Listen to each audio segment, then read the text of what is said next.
Hello again. Hello, hello, hello. So I guess you would say this is the third live stream in 24 hours. I guess you would say that. Because it was about, what, 3:30 in the morning or something like that when I was live. So this is part 3. So overnight my time, over on Michelle After Dark, I went through the introductory section, which was the first 28 pages. And then this afternoon my time, I did part 1, which was the crime scene. And in this part, we are going to be doing the evidence that connects the Odinists, Odin, whatever they're called, the Odin people, to the murders. So this is the longest part. So I'm going to get straight into it shortly. But we're over on this channel because I've run out of 3 minutes over on the other channel. So StreamYard gives you 20 free hours per month on its free package, after which time you have to pay. And I very, very rarely go over 20 hours live streaming in a month. Very rarely. It's only because of the Danilo case and then this case that I've gone over my 20 hours. And I'm too mean to pay for it.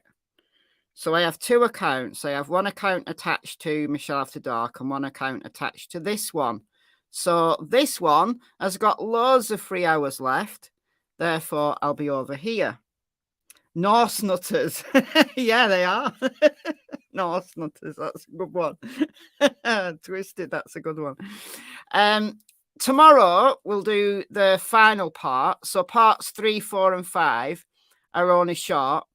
So I'll do those tomorrow. So that'll be tomorrow evening, my time. I'll put a schedule up tomorrow sometime. So it'll be tomorrow evening, my time, and we'll finish off the document. I'm literally reading the entire 136 pages and basically just reading it all into the record because this is part of the case now. And the state will have to respond. So when the state responds, hopefully we'll put paid to some of the conspiracy theories that are developing around this. Maybe it'll give us some answers as to why the defense has gone down this route. I have no idea what the defense is going to say in reply. I've no idea. How will I know until the bomb drops? Another bombshell will drop. But this document now on the court website, on Carroll County website, has been sealed. So I don't think this ever should have made it into the public domain. I think someone dropped the ball. So maybe we'll not see the state's response. Maybe they'll seal it. I don't know. Who knows? Anyway, who's in the house? We'll say a few quick hellos and then we'll get going on this because this is the longest part. So I'm going to be reading for a while. Aussie TV's in the house. Sharon, it's blown my mind as well. Blown my mind. It's like I can't believe it. It's like I can't believe that this could actually be true. But who knows at this point? Who knows? Rona, you're very confused. Well, that makes a lot of people. That's a lot of us are confused. What on earth? What on earth? And apparently, the evidence that the defense has comes from the state's own discovery, which makes it even more bizarre. Chopper, hello, Chopper. Makes no sense to you either. Well, I don't know what to say. I honestly don't know what to say. It's just bizarre.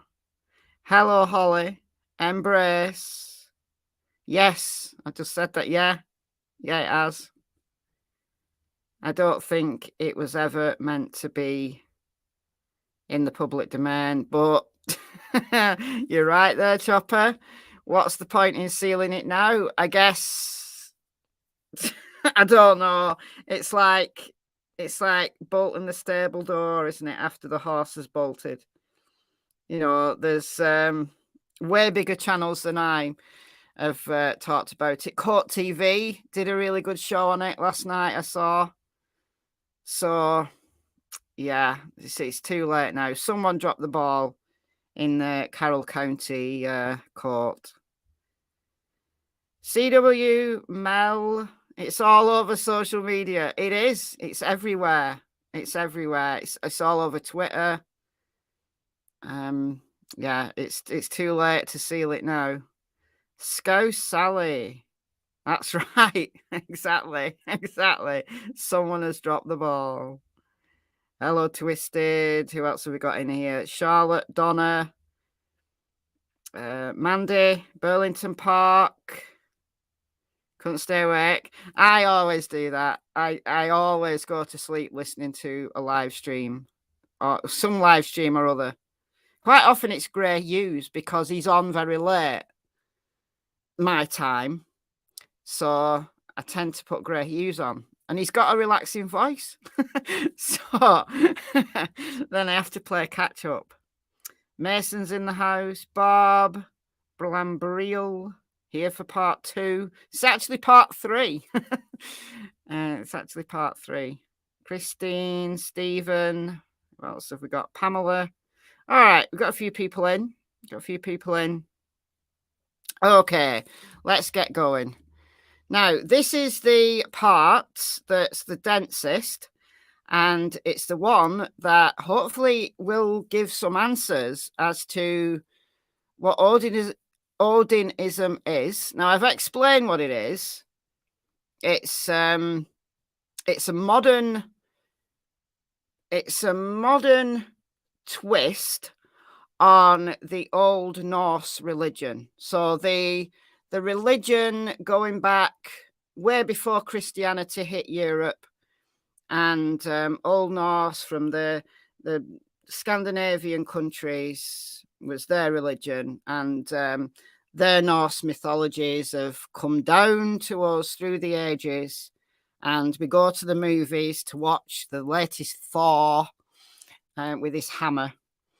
And Odin is the father of the gods in Old Norse.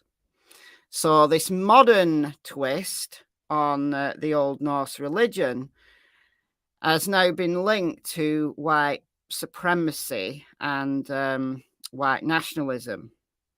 So there's a racist element to this modern twist on Old Norse, which is such a shame because the Old Norse mythology is really, really interesting if you ever want to go up and read on it.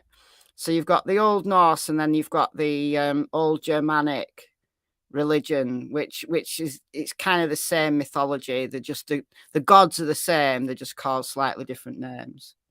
So Odin in Old Germanic is Woden.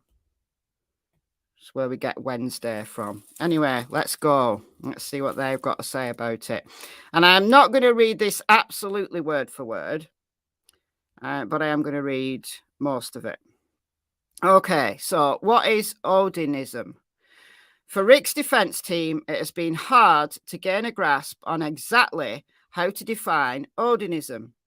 A March 15th, 1998 article found in the winter issue of the Southern Poverty Law Center's intelligence report, which is identified as the nation's preeminent periodical monitoring the radical right in the US, said this about Odinism. So this is back in 1998.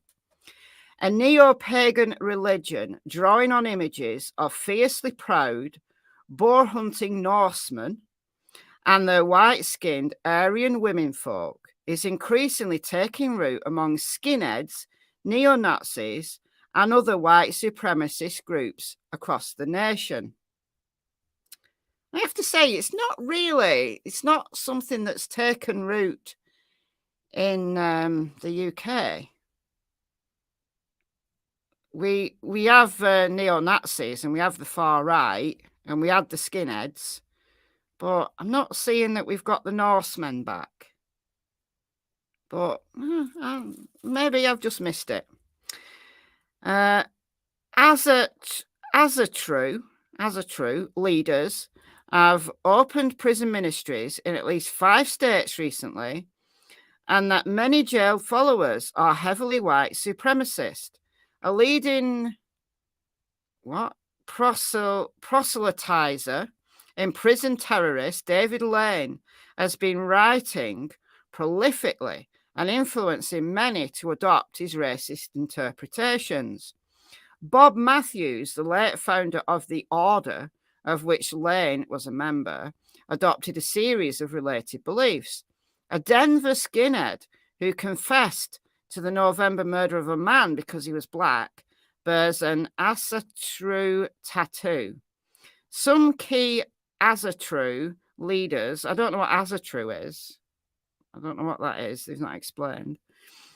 Have known neo-Nazi or anti-Semitic backgrounds. Suddenly, says Phil Rodriguez, a gang investigator with the Arizona State Prison System, Asatrus become a new big fad. Asatru, they say it now, an Icelandic word meaning belief in the Azir or gods, so belief in the gods, has been officially recognized as a religion in Iceland since 1972. Who wrote this QAnon? What is this? This is what was written about neo-paganism, the modern interpretation of Old Norse beliefs. This is what it was written about in this journal, the winter issue of the Southern Poverty Law Center's intelligence report in 1998. Further down the article states the following: Odinism, which is closely related to Asatru, has much favoured in Nazi Germany, or was much favoured in Nazi Germany. Its Nordic or Teutonic mythology, so the Old Norse and the Old Germanic mythology, was a bedrock belief for the key Third Reich leaders, so the Nazi leaders. And it was an integral part of the initiation rites and cosmology of the elite. You're going to make me say this.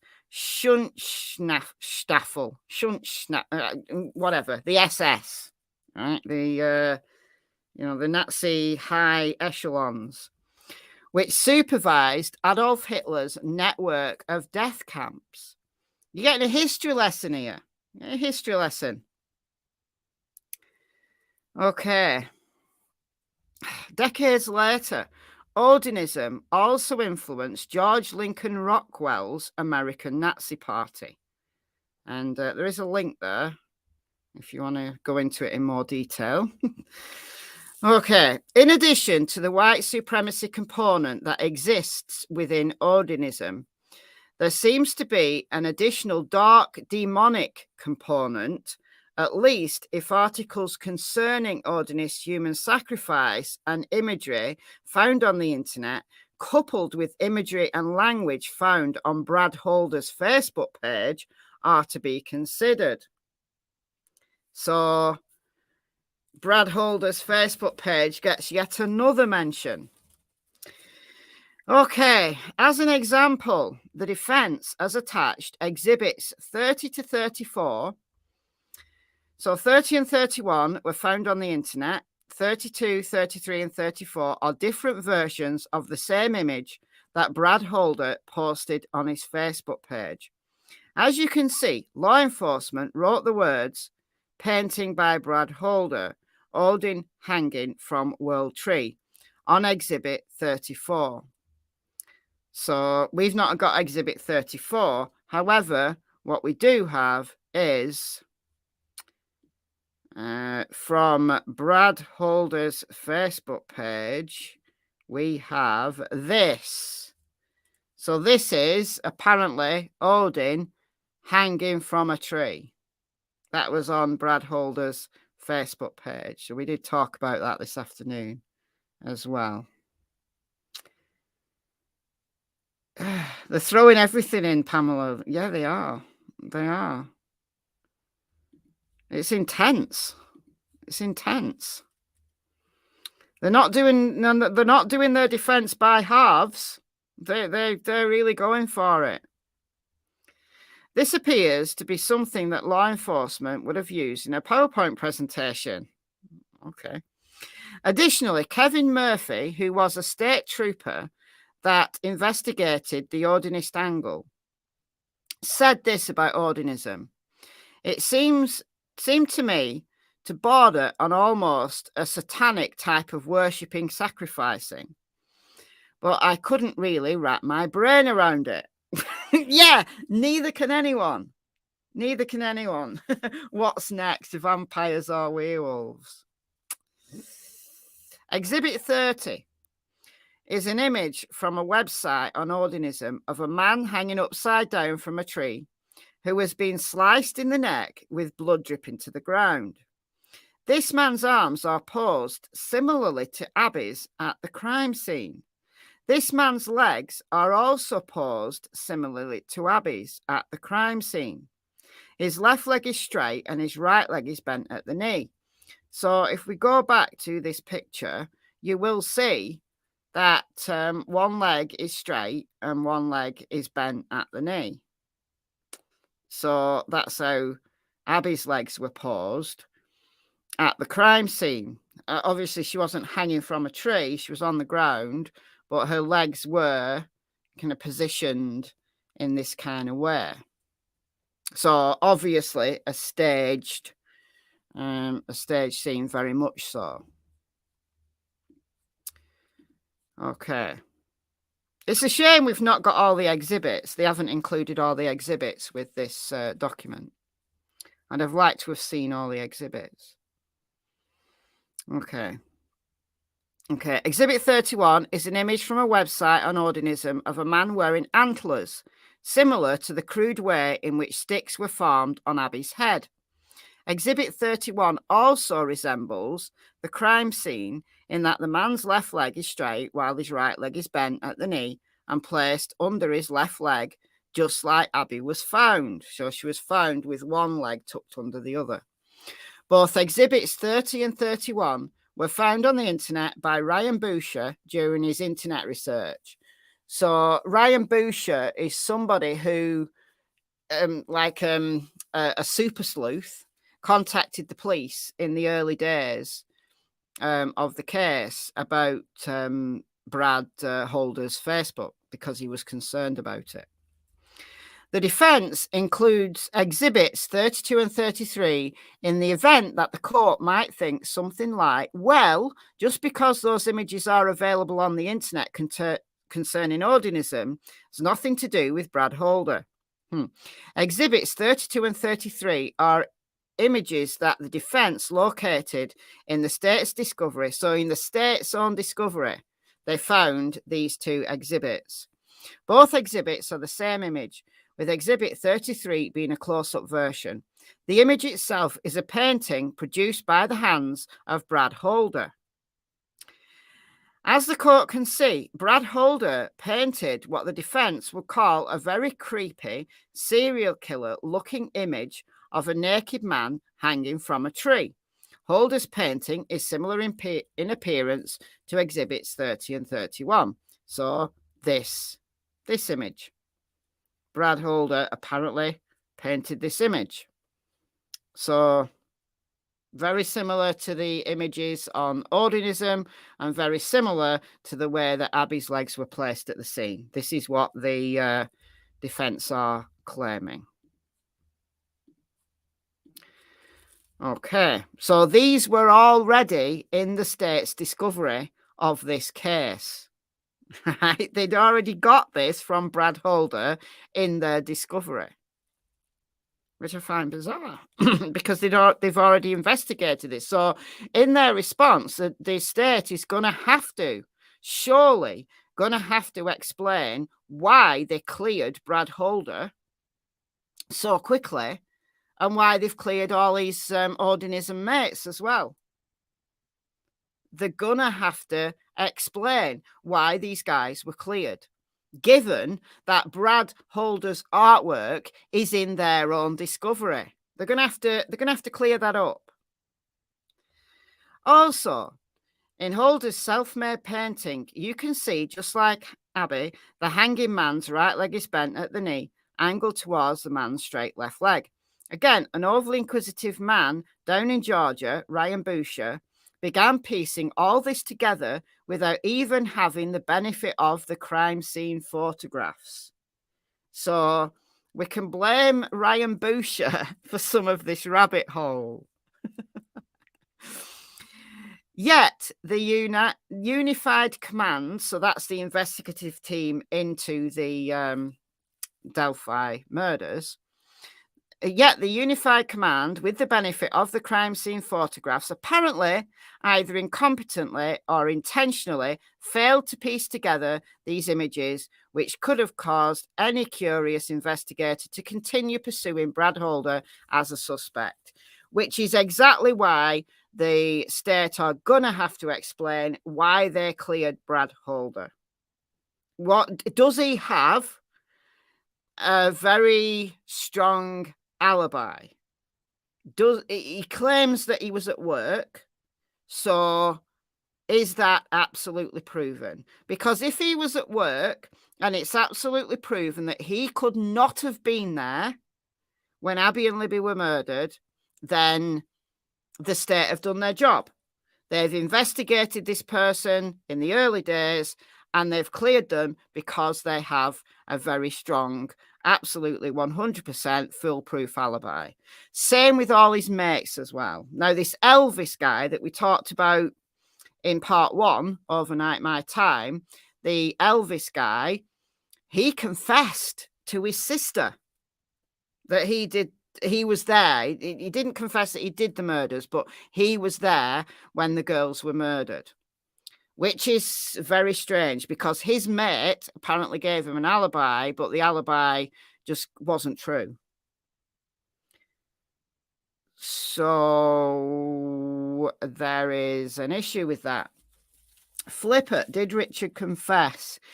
He did. He told his wife and his mother and several other people that he did the murders. However, the defense are claiming that he's under extreme duress and is mentally unstable.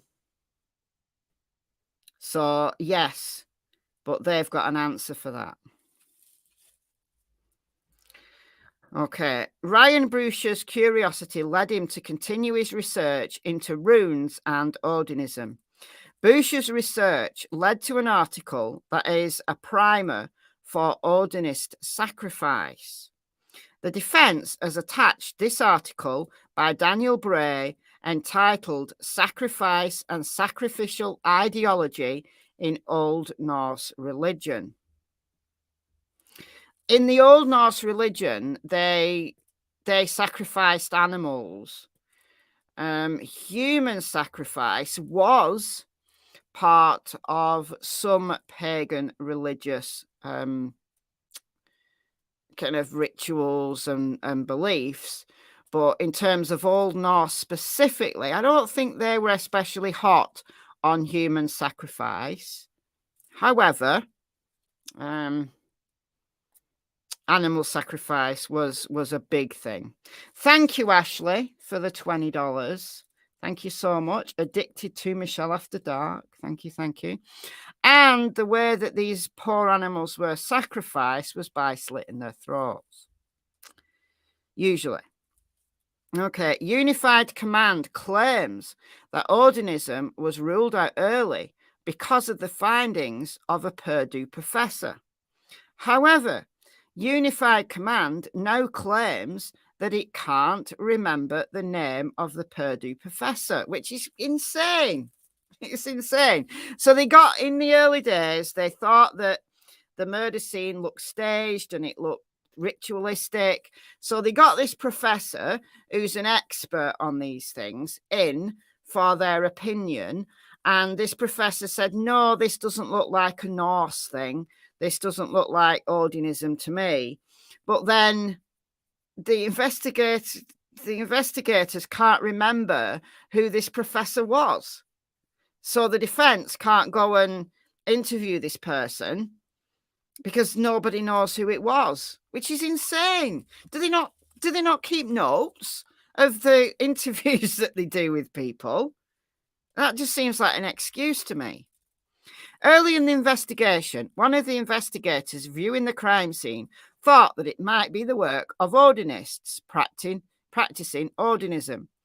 Unified Command's Jerry Holman has forgotten which investigator it was. Early in the investigation, based upon the thought that the Odinism might explain how the bodies were found and how the sticks were arranged on top of the girls, Unified Command sought out an expert. The expert was being sought in order to consider whether the crime scene was indicative of Odinism or some other cult. According to Holman, Sergeant Steve Buckley of the Indiana State Police was in charge of locating the expert. Okay.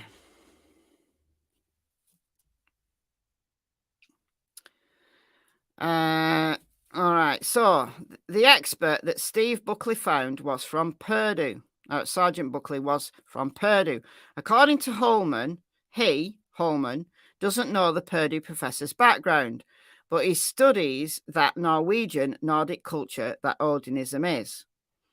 Holman admitted that he never talked to this professor. Holman stated that Sergeant Buckley knew the professor's background, and furthermore, Sergeant Steve Buckley was in communication with them. Okay, so those are all the references for the position that that they're referencing here. Okay, according to Holman, the professor was out of the country at that time, and we did not release the photos, but we released a sketch of the sticks, how they were laid, and some other information. Having reviewed everything, the professor concluded it was not Odinism or any type of cult worship or any type of a group that would have conducted the crime. But the professor didn't see the photos. So they did not release the photos. So the professor, in saying this was not Odinism, just had sketches to go off. So how could the professor give an accurate opinion if they didn't see the crime scene? However, Jerry Holman told a different story to Trooper Roland Purdy concerning the conclusion of the Purdue professor. Like, one end doesn't know what the other end's doing. It's insane. Trooper Purdy began assisting with the investigation in March 2017, so shortly after the murders. The murders took place on the 13th of February 2017. Thank you, Jane, for the £10. You are very kind. Thank you, thank you. You gave me a £5 earlier as well. Being very generous. Thank you.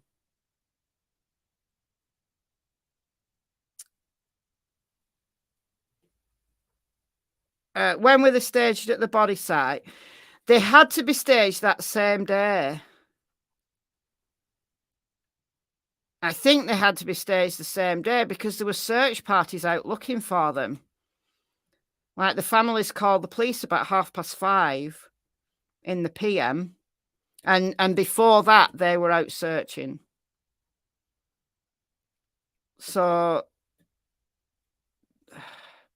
I don't know, though. I mean, we've not seen the autopsy reports. So we might learn something from that relating to how long the bodies were thought to have been in the position that they were found in.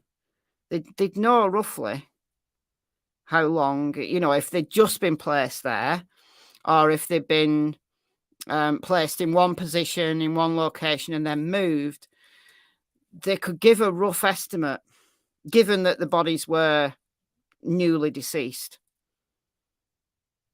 You could probably give it to a few hours. Okay, so Trooper Purdy began assisting with the investigation in March 2017.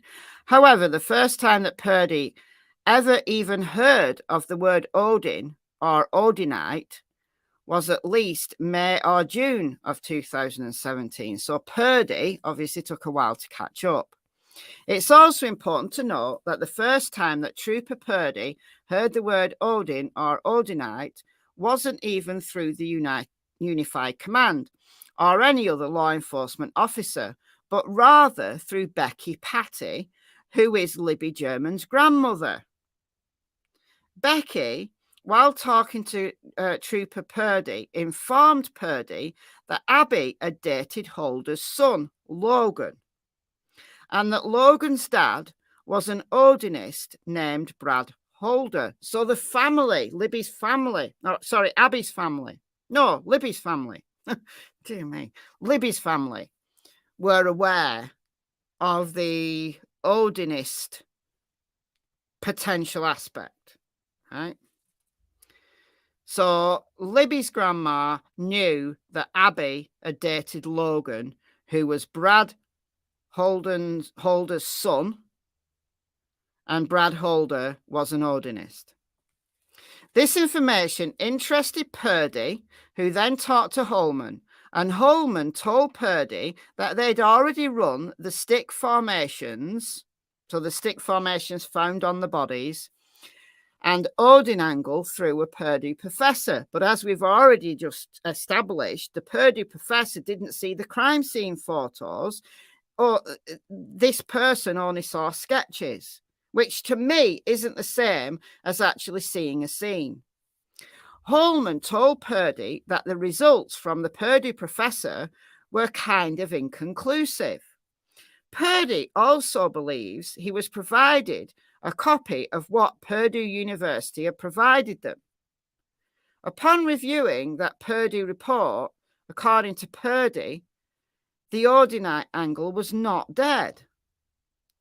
In other words, Professor No Name, yes, yes, can this Purdue professor please come forward and just say it was me? They don't need to tell YouTube. They don't need to tell social media. Just go to law enforcement or go to the defense and say it was me. Let's just clear this up. Let's just clear this up right now, please. You absolutely can't, Chopper. You can't make this stuff up. It's nuts. It is insane. It's totally insane. A 14-year-old shouldn't be allowed to date someone of his age, wasn't he, like 18 at the time?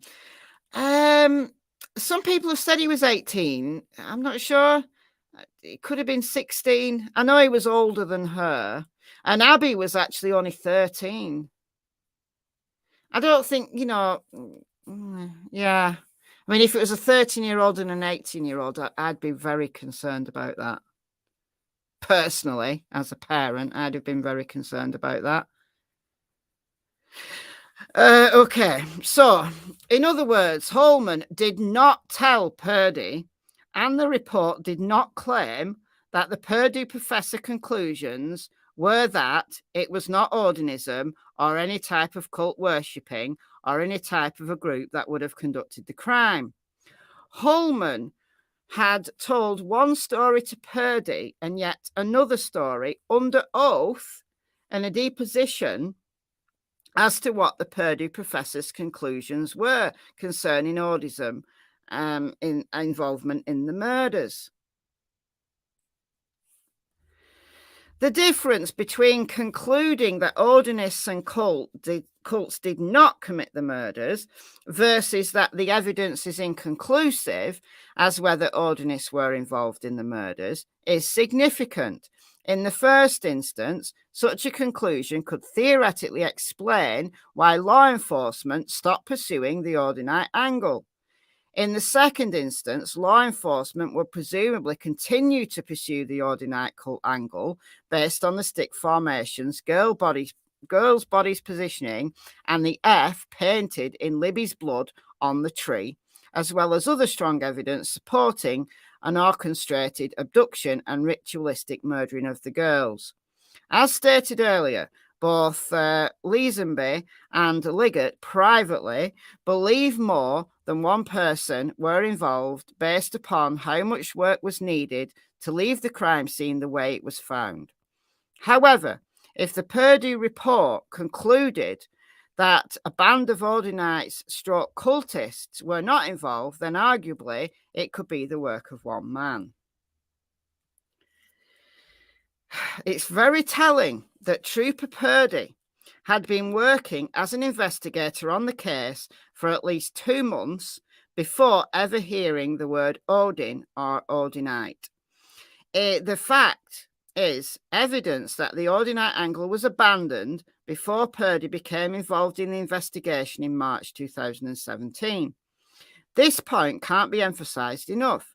The Odinite angle was abandoned by March 2017, only a few weeks after the girls were murdered. Well, it's only a month. They were murdered on the 13th of February. So at the very most, if we're going to the end of March, at the most it's 6 weeks. So the question for the state is, why did they abandon this angle? Why did they? Is it because all of these guys that were implicated early doors had strong alibis? What was the reason why they abandoned it? Okay, the reason for this abandonment: a Purdue professor had reached a conclusion concerning Odinism and the crime scene. Of course, Holman tells one thing under oath about that conclusion, that Odinism is not involved, and another thing to Purdue, that the results were inconclusive. A report may or may not exist. That does not rule out Odism.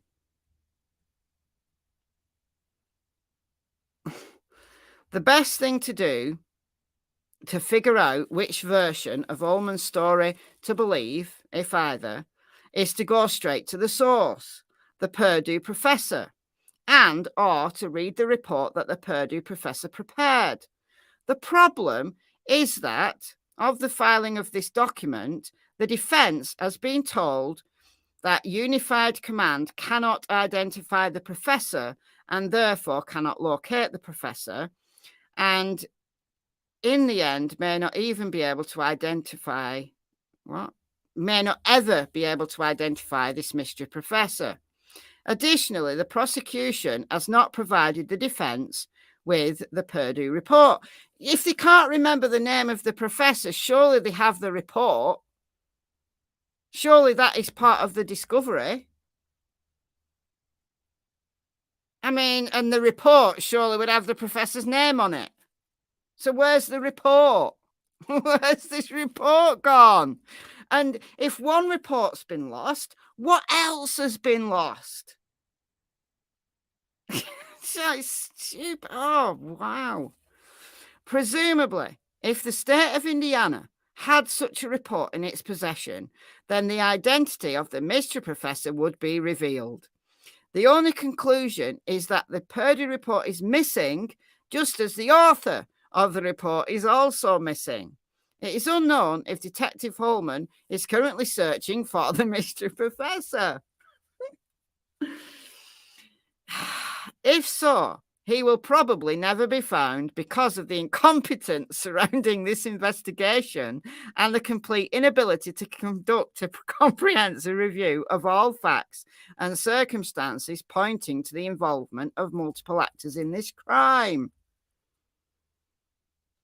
That's a good point. How many professors at Purdue could be considered experts in the field? They can't figure it out. Well, I guess it could be that Purdue don't have any experts of that type at the moment, and maybe the professor's moved on to a different job or retired or something, and therefore they can't go back to Purdue. But surely they could contact Purdue and say, in 2017, how many people did you have working for you that had experts in Old Norse religion, cults, Odinism, white supremacy, etc., etc.? Surely it can't be that many, can it? It's a fairly niche type of expertise. So they could do that. To summarise, the crime scene is chock full of signs of cult involvement. At least one law enforcement officer believed that the cult involved may be Odinites.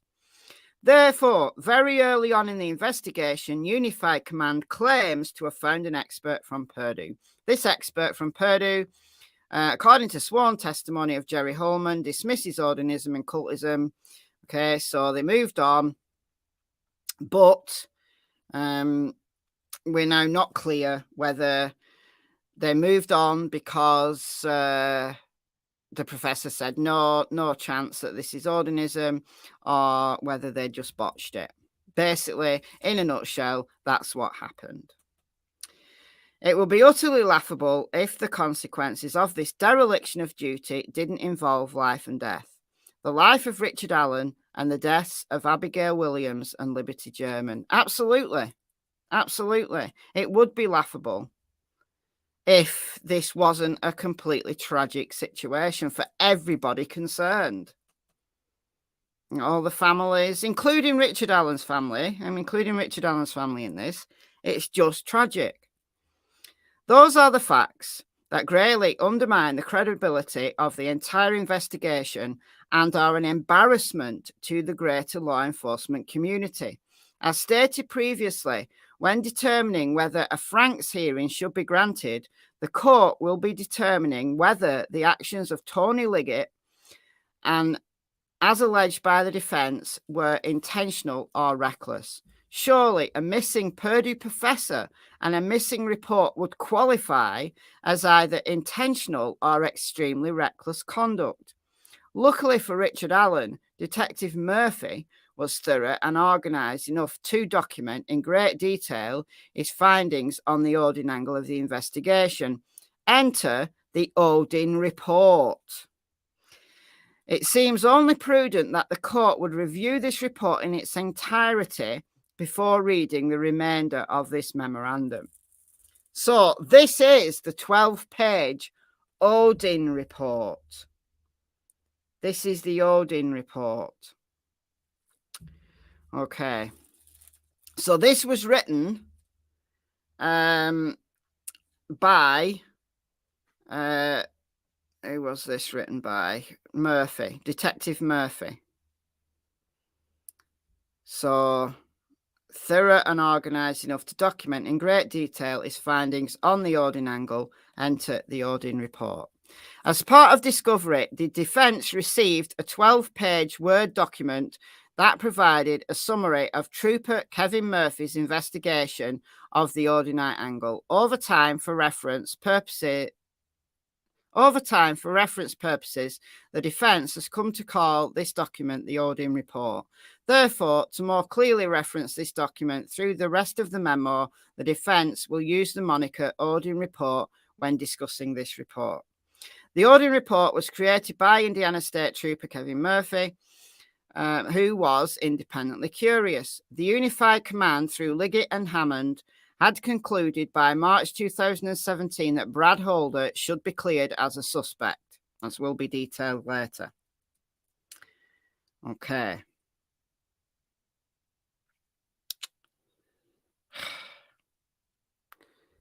It is. It's just stupidity.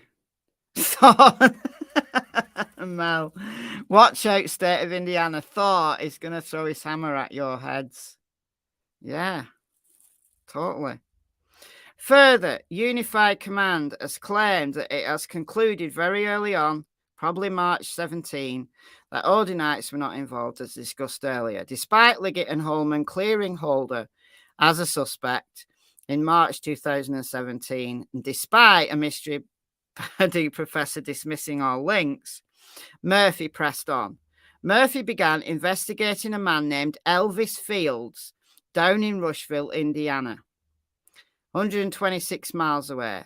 The fruits from his investigation ultimately boomeranged Murphy, as well as law enforcement officers Greg Furnessy and Todd Click, back to Brad Holder and therefore back to Odinism. Murphy Forense, I can't say that word, Forense, and Todd Click's dogged pursuit of the truth is what we citizens and those accused of crimes should expect out of law enforcement. These honourable law enforcement officers were knocking on doors and conducting interviews, going wherever the evidence led them. Immediately following an interview, Murphy would reduce key aspects of that interview into a Word document. Over time, the Odin report grew from a single page from its first interview with Mary Jacobs, whoever that is, to 12 pages, with the last pages used for summing up his thoughts from all the interviews he had conducted. The defence has attached this document to this memorandum and marked it as Exhibit 36. So this is the Odin report from the state's own discovery. Surprisingly to Murphy, even though he was handing over to Unified Command powerful evidence that really painted a clear picture of who was involved in the murders, Holman and Liggett did not seem interested. Eventually, Murphy said that Unified Command phased out the Odinite Rush County angle. He, Murphy, figured that this phasing out was due to Unified Command knowing things that he didn't know, which could be true. It could be true, totally true. That they ruled it out for other reasons. But what were those reasons? What were those reasons? Okay. Murphy further stated, I kind of took my marching orders and just did what I was told and went where I was needed. In other words, Murphy trusted that Unified Command was doing the right thing. So, the defence would encourage the court to stop and review this document before continuing to read this memorandum, as the Odin report will be discussed over the next several pages. So we want the Odin report. We want the full Odin report, but we don't have the exhibits. Look up Professor Keith Dixon. He would be number 1 on my list. Is he an expert in Odinism? I'll look him up in a bit. Look him up later. Okay. Who is Brad Holder? Who is Patrick Westfall? Who is Johnny Messer? Who is Elvis Fields? Who is Rod Abrams? And why does the evidence strongly point towards these men as having been involved in the murder of Abby and Libby? The Odin report provides much of the information.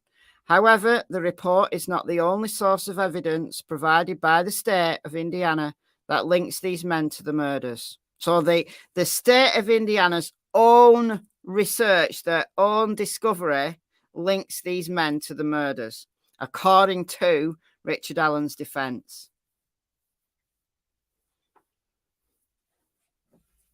Why would RA leave one girl's phone at the scene with his pic on a bridge? Well, the killer may not have even known that Libby had taken a video. She may have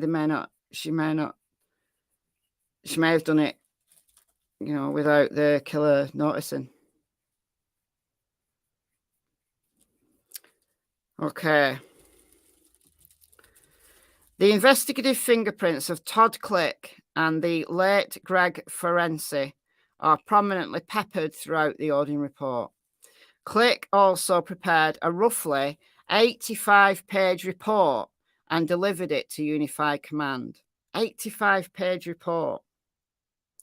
However, the defense didn't receive this document until September 8th, 2023, nearly 10 months after Defense Counsel entered their appearance. The defense will now show what Liggett and the rest of Unified Command knew but refused to act on. This information is also what Liggett concealed from the judge. The defense will include the evidence that links these men to the crime scene and to each other including the intimate knowledge that these men had of the crime scene that only someone who had been at the crime scene would know. So, Brad Holder's connection to the crime scene. Brad Holder's son, Logan, was dating Abby Williams at the time of the murders. Nobody denies this fact. Amber Holder, for example, discusses this fact on page 9 of the Odin report. Exhibit 37 is a document memorializing the only known interview of Brad Holder concerning the Delphi murders, at least through August 30th, 2023. In that document, it's learned Brad Holder details that he was usually in Delphi every weekend visiting his friend Patrick Westfall and attending Asatru religious ceremonies at Patrick Westfall's house, usually on Sundays. Asatru is interchangeable with Odinism. Patrick Westfall and Brad Holder had been friends prior to the murders of Abby and Libby. In fact, Patrick Westfall and Brad Holder were found in a photograph together as late as January 21st, 2017. Find a copy of said photograph, Exhibit 38. Murphy noted on page 11 of the Odin report that Westfall appears 10 times in pictures that Holder posts on Facebook prior to February 13th, 2017. However, after February 13th, 2017, Westfall does not appear in any of Holder's posed photos. What happened to the friendship of Brad Holder and Patrick Westfall? It is a very tangled web. It is. Very tangled. Where is the wife now? What, Richard's wife? She's still apparently visiting him. If that's who you mean. Okay. So Amber Holder, who is Brad Holder's ex-wife, tells a very disturbing story. So we've got to just take this at face value. We don't know whether Amber's just made this up. We don't know. Okay. As can be viewed on page 9 of the Odin report, Amber told law enforcement the following. She, Amber, said that Brad spoke of Patrick one time when he was intoxicated and said that he and Patrick got into a fight and they no longer speak to each other. He told her that he and Westfall were in the woods near a river conducting a ritual. One of them said or did something that the other did not agree with, and they no longer talked to each other. She said the river was near Patrick's house. Note, Brad had a Facebook post with him and Patrick together on January 21st, 2017. Thank you, Phoenix, for €23.99. Absolutely. Thoughts with the families. I think everybody's thoughts should be with the families. Absolutely. Absolutely. Do I think that the defence has kept Richard's wife up to date with these findings? I would imagine so. I would imagine that they keep in contact with her. I would imagine so. Yeah, I'd like to know who attended these rituals. Absolutely would. Totally. You doubt anybody has kept the families up to date. They really do. I don't know. It depends. It depends. If she's proactive and she wants to know, if she keeps in regular contact with them, then they're going to tell her more than if she doesn't ever bother asking any questions. And I would imagine these two guys, they seem to be quite on the ball. They seem to be quite, I would imagine that they're going to keep in contact with her to keep her going, to keep her engaged with Richard. I don't know. Just a speculation. All right.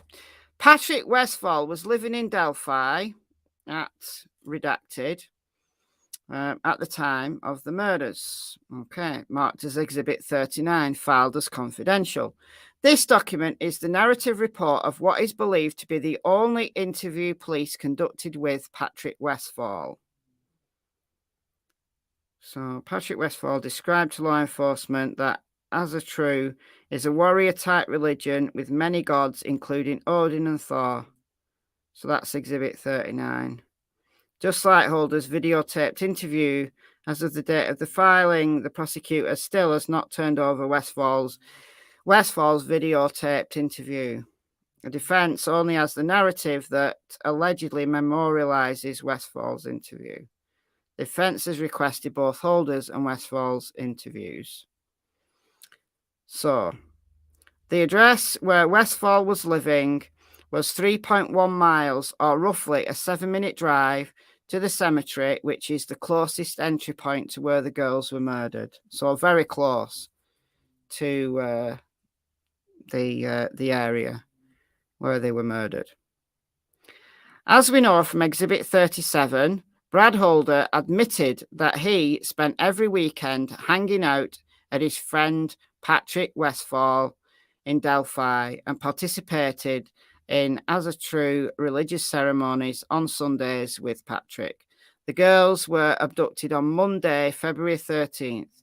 Patrick Westphal appears to be no longer friends after February 13th. Defense is unaware as to whether law enforcement were even mildly curious enough to seek Brad Holder or Patrick Westphal to ask them about the explosive information Amber told the police about an argument over a ritual gone bad in the woods sometime in February 2017. Additionally, Richard Allen's defense team is unaware whether law enforcement sought a search warrant for Brad Holder's or Patrick's homes. You would think that they did want to look into these guys, you know, like really look into these guys. Amber Holder tells a second and equally disturbing story. When interviewed a second time, so she's interviewed twice, and then it's unclear whether they even followed up with Brad Holder or Patrick. So what do Brad Holder and Patrick, what power do they have? Why do they seem to be getting an easy pass through the system? It's very perplexing. So Amber's interviewed a second time. Amber discussed another conversation that she had with Brad. She'd gone to Brad's house to visit him. While the children were upstairs, she inquired about Patrick, under the ruse that Amber's girlfriend had a date with Patrick. This is contained on page 10 of the Odin report. Brad became very nervous and told her she needed to stay away from Westphal or she would end up dead. She said that Brad told her Westphal and his crew was responsible for the murders of the girls in Delphi and a fire that killed 2 girls, so presumably 2 other girls. So they're also responsible for a fire that killed 2 other girls. I asked her if she knew of the fires in Flora that killed 4 girls, and she said she was not familiar with any fires that killed any children until Brad mentioned it today. She said Brad may have been talking about that fire, but had the number of killed wrong. She said Brad told her that Westphal and his crew had friends in several states, and they have no problem killing race traders. I asked her to clarify race trader, and she said she believed it meant white people who mix with other races. Amber said that Brad told her that Westphal belonged to a group called the Vinlanders and 22 is. Brad told her that Westphal had many people backing him up and had powerful friends. She said that Brad was very nervous while telling her these things and was whispering like he was fearful someone else would hear him. She said that throughout the conversation, Brad was constantly telling her to stay away from Westfall. He also told her that Patrick had killed a lot of people and it didn't matter if they were innocent or not. Amber truly believes Brad is scared of Westfall.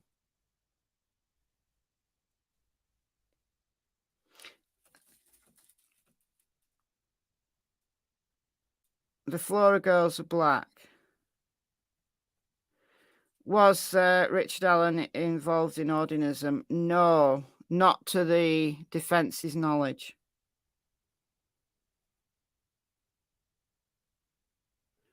Friends in other states like Iowa. I don't know. What's in Iowa? I mean, racism is responsible for a lot of crimes. Prior to Amber leaving, she said that Brad told her to stay off Westfall's radar. And I can only protect you so much if you keep asking questions. He also told her that if Westfall found out she was married to him, she would be in danger. Brad also questioned her on why Westfall would be going on a date, that he was under the impression that Westfall was married or engaged to someone. The Evansdale case. Why do I not know that case?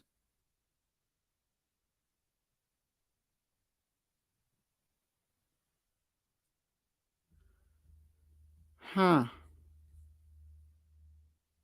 So, why was Patrick Westfall not really given a good shaking? Oh, okay. Evansdale case in Iowa. I'm going to look that up. I'm going to write that down on my notebook. I've got a notebook and everything. So professional, you know. Right, Iowa, Evansdale case. There we go. All right. Okay. Imagine being an investigator trying to solve a horrible murder, having learned all this information. What would a good investigator do? Well, I wouldn't be losing reports, that's for sure. What would good leadership in the form of uniform command do with this information? We would ask the court to think about all the tools that law enforcement has in its arsenal to pursue an investigation once these explosive stories were told. It doesn't appear that Unified Command did anything. The question then may be, did they, including Liggett, want to do anything to investigate the Odinites? Who was scared of Patrick Westfall? Who was scared of Patrick Westfall? What did Patrick Westfall have over these people? It's a perfectly logical question to ask at this point. Okay. All right. Was uniform command? Is it uniform or unified? Okay. Were they acting intentionally or recklessly in a way it conducted the investigation? And by extension, was Liggett acting intentionally or recklessly in concealing this information from the judge in his affidavit for search warrant? So it is a different judge now. It's Judge Francis Gull now.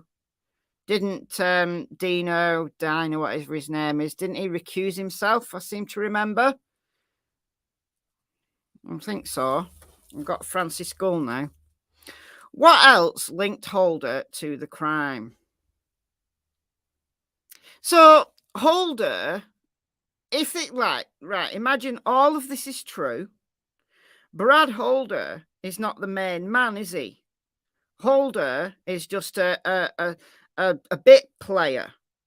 The real big cheese here, the real guy, the real one who will kill people at the drop of a hat, is Patrick Westfall. So why aren't people looking at Westfall? Look at Westfall Anti-Defamation League article. Why is that a thing? I looked him up on Facebook and I couldn't find anybody. Patrick Westfall is a really common name, strangely enough. It's a common name. There's loads of people on Facebook called Patrick Westfall, but I couldn't find one from Delphi, Indiana. So if anybody can find him on social media, because I'd like to see a picture of this guy. Does he resemble Bridge Guy? Because I think Richard Allen looks like Bridge Guy. I really do think that he looks like Bridge Guy. But there may be other people that also look like Bridge Guy. Okay. On April 7th, 2017, Holder posted a photo of a hand marked with the exact rune found on Abby's body. So April 7th, 2017. Attached and marked is Exhibit 41, a Facebook post that displays Brad Holder's hand. The photo displays Brad Holder showing off a rune that was inked onto his hand. Not a tattoo, but likely from an ink pen. This rune that Brad Holder proudly showed off is the same rune that the killers laid on Abby's body using sticks. The image was posted by Brad Holder approximately 52 days after the murders. The public had no idea what the crime scene looked like, and that Abby had sticks placed on her body like a Hegel rune. So we talked about the Hegel rune this afternoon. I'll show you what the Hegel rune looks like in a minute. Yeah, Brad Holder coincidentally was showing off the same rune that was found on Abby. That should be important information for curious, honest, and well-intentioned law enforcement officers. It totally should be. Let's look at the Hegel rune. Thank you, Michelle. What a great name you have. But thank you for the $4.99. That's very kind. Thank you, thank you. This is the Hegel rune. This. It means hail. So if you mix this with the God rune or the Odin rune, it means hail Odin. So that's the Hegel rune.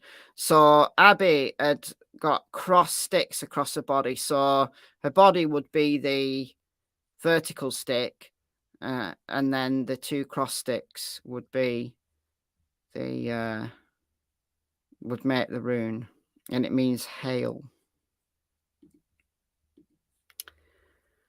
Okay.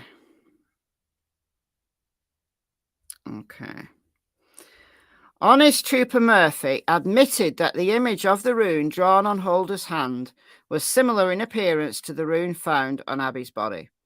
Find attached side-by-side image of the rune that Brad Holder drew on his hand next to Abby's crime scene photograph, marked as Exhibit 42 and filed as confidential. Trooper Holman, on the other hand, refused to admit that the two images on Exhibit 42 look similar. I mean, it's a stretch that you could say that the exact same formation is what Holman said when comparing the two. Thank you, RD, for the $10. Thank you. Thank you so much. Criminal Med, thank you for the $1.99. Purdue, quickly find Professor if real staff database. Yeah, Purdue University should have a staff database. But they might not have the same professors working for them as they did in 2014. 2017, sorry.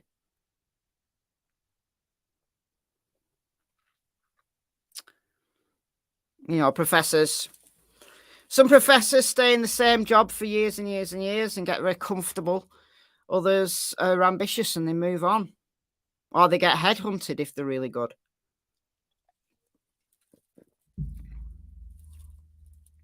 Or they retire. You know. Okay. By admitting that these images match or look like each other, Holman would then have to be admitting that Holder should have been a suspect, because the rune on his hand matched the rune found on Abby's body, when the details of the crime scene were not known to the public. Now, there might be other reasons why Holder is drawing runes on his hand. There might be many other reasons, not just because that particular rune was depicted at the crime scene. We've got to just say that. That is why honest cop Murphy admitted the obvious, that the two images look alike. But Holman refused to admit the obvious.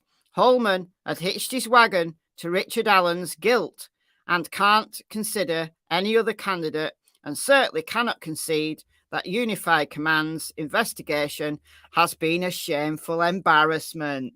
Ho ho!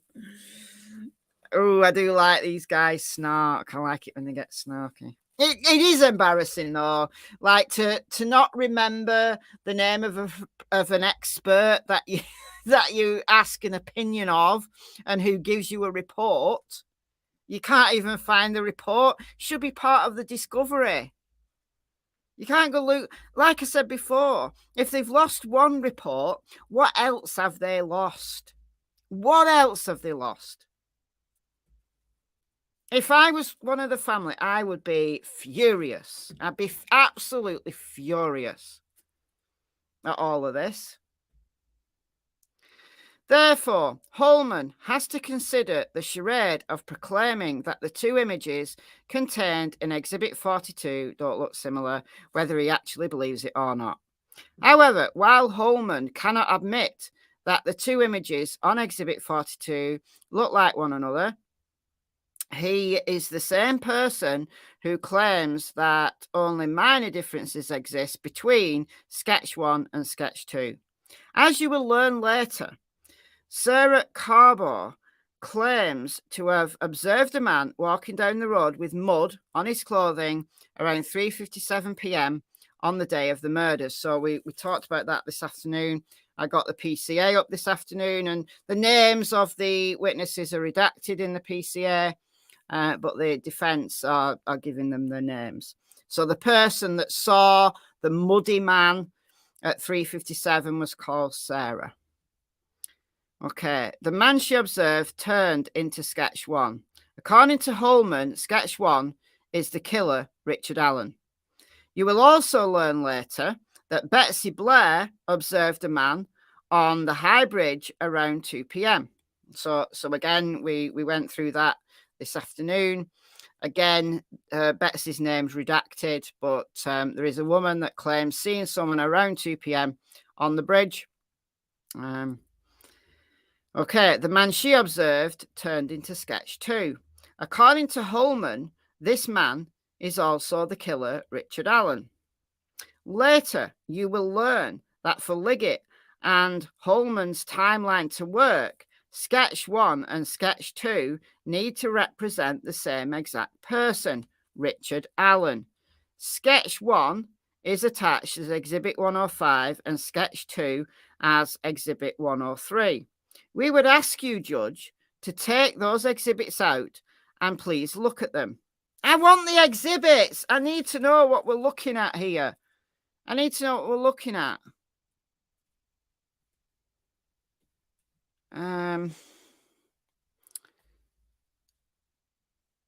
Yeah, I'd be furious about that as well. Yeah, Saska, if you were Libby's parents, you'd be livid with the defense focus on her slow demise repeatedly. Yeah, that's very distasteful. That's one part of this report that I didn't read. I didn't read all that. I didn't think there was any need to keep repeating that. I really don't. It was over egging the pudding in a really distasteful way.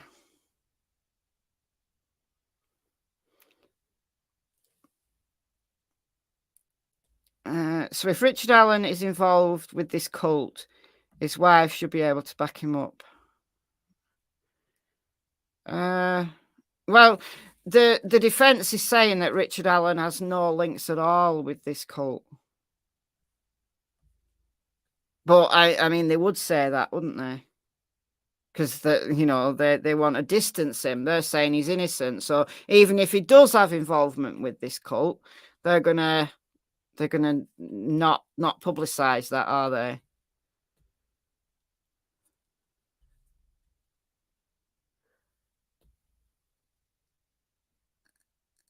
So anyway, these sketches, I'm assuming that they're talking about the two sketches, you know, these. Might as well just show you. Have I got both of them? Don't know that I do have both of them. But there's that one. That was the first sketch from July 2017 of Bridge Guy. And then there's the younger sketch, the young one. Is it? Oh, I can't move it. Because this is...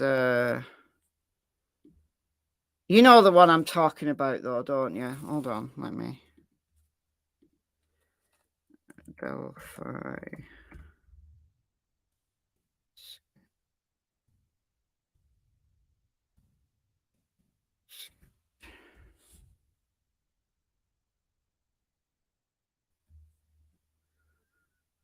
Okay, the young one, this one. Who some people think looks like a slim Kegan Kline.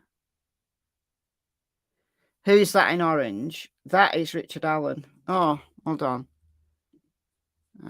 You can't see what I can see. So this one. Some people think that sketch looks like a young Kegan Kline.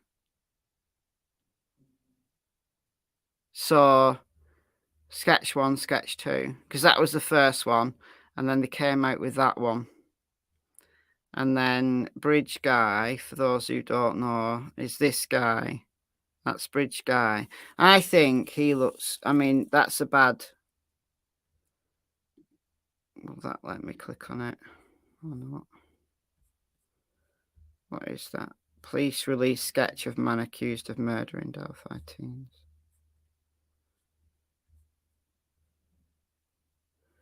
Because there was him. He was a suspect for a while. There's been a bunch of suspects in this case. A bunch of them. Anyway, they do look very different. They do look very different. Okay. So, yet Holman will not admit the obvious that the men represented in these sketches look nothing like each other, nor like Richard Allen. I think the older one has a look of Richard Allen. Needing them to be the same man, Holman testified under oath that only minor differences exist between sketch 1 and sketch 2. This is how entrenched Holman is in his position that Richard Allen is guilty. He can't even admit the obvious. To further demonstrate the ridiculousness of Holman's alleged belief that, except for minor differences, sketch 1 and sketch 2 look alike, let's look at what Toby Leesenby said about sketch 1 and sketch 2. In his sworn statement, Toby Leesenby, I can't speak.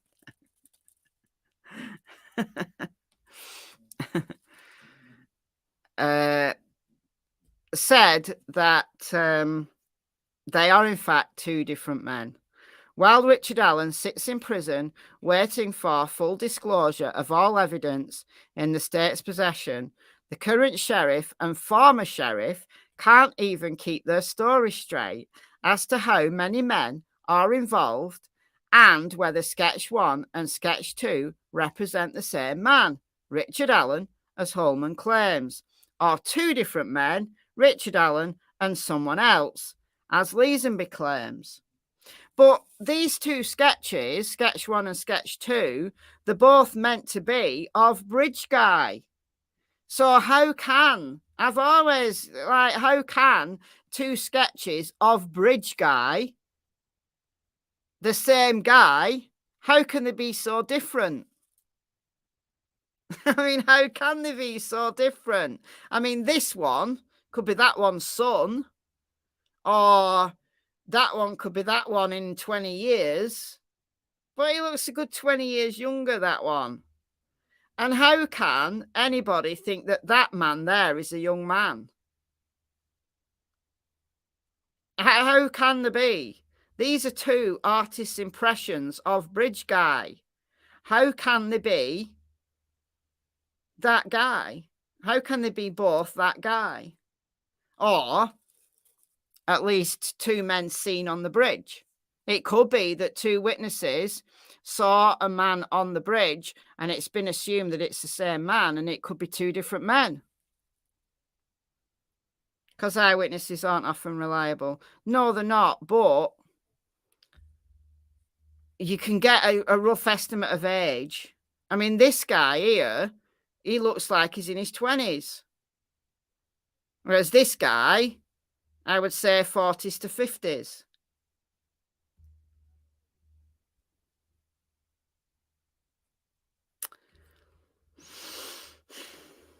Okay. While Holman will not agree that Brad Holder's Facebook hand rune resembles the stick formation found on Abby's body, because that promotes Brad Holder as a suspect. Why are they focusing on Brad Holder? Yeah, because he's got a Facebook. But to me, Patrick Westfall is the more interesting one, and he doesn't appear to have a Facebook. Or if he does, it's not there now. He obviously maybe did have a Facebook, and maybe he's had the common sense to take it down. I don't know. But I want to see what this Patrick looks like. At the same time, Holman will tell you that Sketch 1 and Sketch 2 look alike with only minor differences, because that promotes Richard Allen as the suspect. How far was Holman willing to stretch this incredible claim? When Holman was asked which resembles each other more, Sketch 1 and Sketch 2, or the two images found side by side in Exhibit 42, Holman claimed that Sketch 1 and Sketch 2 look more alike to each other than the two images found in Exhibit 42 look alike to each other. And because we don't know what these exhibits are, we can't make an assessment ourselves, can we? We asked the court the same question to see if you have the same answers as Holman. Look at Sketch 1 and Sketch 2, then look at the side-by-side images on Exhibit 42. Would you claim under oath that Sketch 1 and Sketch 2 look more alike? We don't know what the judge is going to say to that. The fact that Holman refuses under oath to admit the obvious truth should provide insight into whether Holman and his fellow Unified Command member, Tony Liggett, who is the sheriff of Carroll County, acted intentionally in concealing information from Judge Diener. Trooper Purdy and Trooper Winters were aware of an eerie image on Brad Holder's Facebook page of what appears to have been a faked murder scene mimicking Libby and Abby's murder scene. Now, this is no longer on Brad Holder's Facebook. I looked yesterday. I looked again while I was online overnight when I was live. I looked again and couldn't find it. So this eerie faked murder scene does appear to have been taken down. So when Trooper Purdy learned from Becky Patty that Brad Holder was an Odinist, at least for a short period of time, he was curious about Brad Holder. This short-term curiosity led to Purdy looking into Brad's Facebook page, where he found a very eerie photograph. This photograph is marked as Exhibit 43. It shows two girls lying on what appears to be the ground of a forest. The girls are either dead or posed as if they were dead. The girls have tree limbs arranged over their bodies. The girl in the forefront of the photo has her left arm and hand positioned very similarly to that of Libby's left arm and hand outstretched above her head. The defense has prepared a side-by-side photograph of the mimicked photograph compared with the crime scene photograph of Libby, which is marked Exhibit 44 and filed as confidential.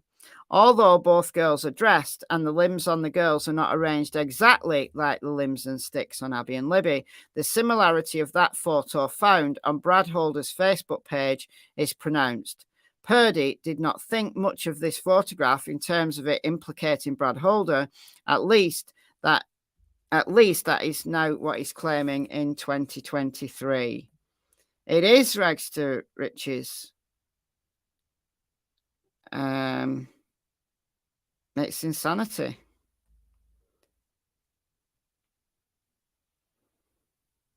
Patrick Westfall does have a Facebook. You were just on it. Does he? Which one is it? Because there's loads of Patrick Westfalls.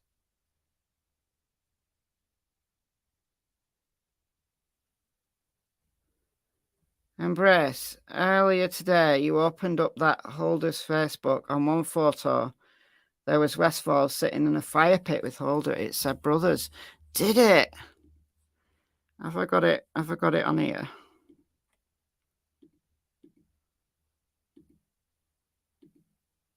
I don't think I took any screenshots of his mates. No, I didn't. Let's see if his Facebook's still up. I would imagine if you had any common sense, you'd have taken it down by now. Brad.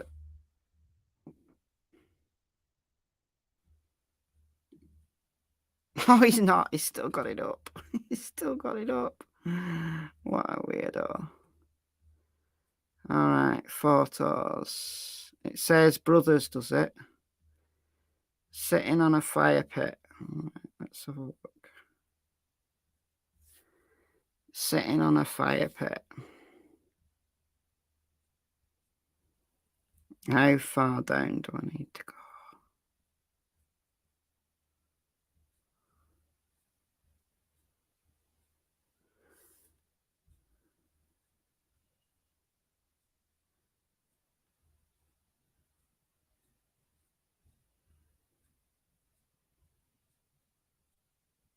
He likes posting food.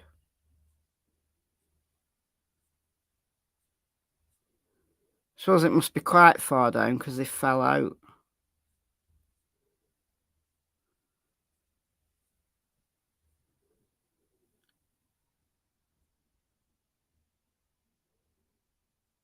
Who's that dude?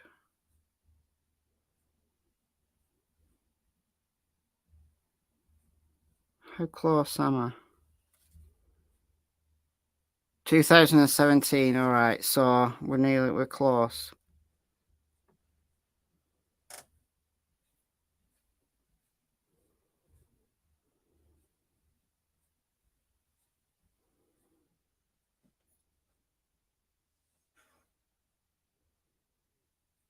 Not seeing a fire pit.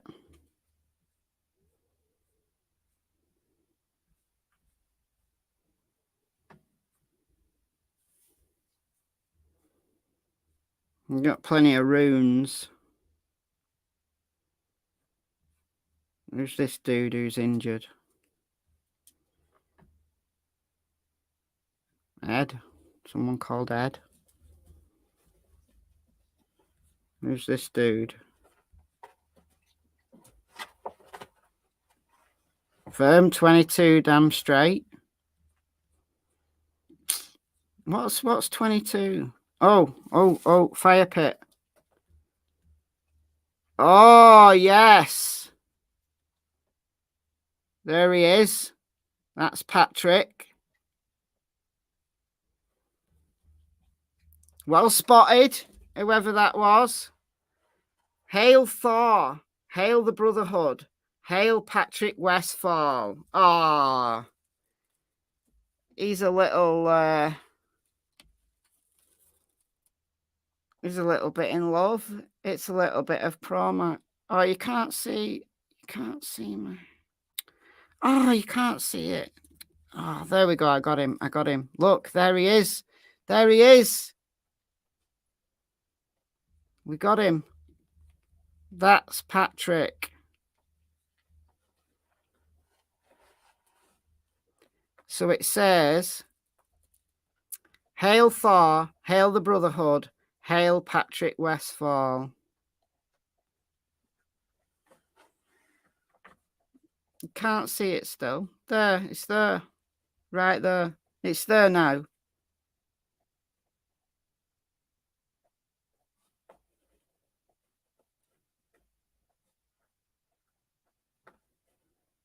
Next accused druids on trial. Yeah. All right, we're going to save that. We do like a good raid of a Facebook. He should private this Facebook by now. With a UFO in the background. Well, UFOs are real now, don't you know? Aliens are real now, don't you know? Don't you know? Haven't they admitted that now? That Facebook's real? I want to see more Patrick. Some more of Patrick. Oh, we've got them shooting guns here.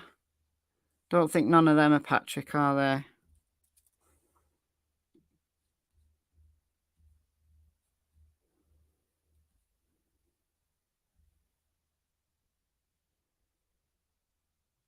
So anyway, Patrick Westfall. Who's these guys? Looks very Freemasonry. They're up to Freemasonry stuff there. But yeah, he's the old Patrick. Does he look like Bridge Guy? I can't see it, but everybody looks like Bridge Guy. Everybody looks like Bridge Guy. Oh yeah, we just need Don Wells. We just need Don Wells to crop up. And then we'd really be up shit creek with no paddle. All right, let's get serious. Okay. I don't even know where I was. All right, yeah, so this picture. Okay, so, however, even before Purdy had found that disturbing image on Holder's Facebook page, a tipster had already beat him to the punch by finding it much, much earlier. The contents of a February 16th, 2017 tip was written up in a report designated as, and then a bunch of numbers. This tip came in just 2 days after the girls were found. So Purdy discusses how he viewed this image on Holder's Facebook. Okay. All right. This tip said the following: father of Logan Holder, ex-boyfriend of Libby. Oh, I thought it was Abby. People have said it was Abby, not Libby.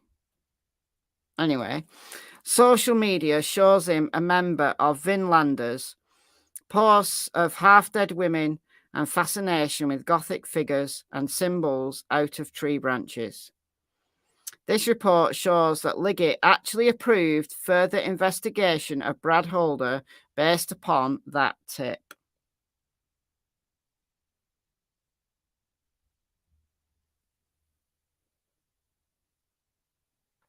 What sign is he making with his left hand?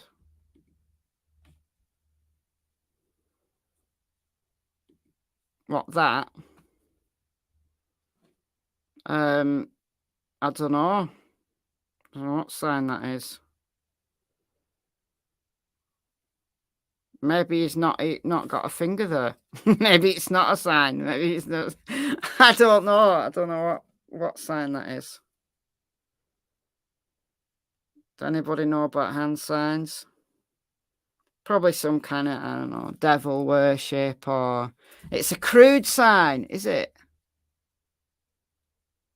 It's a crude sign, apparently.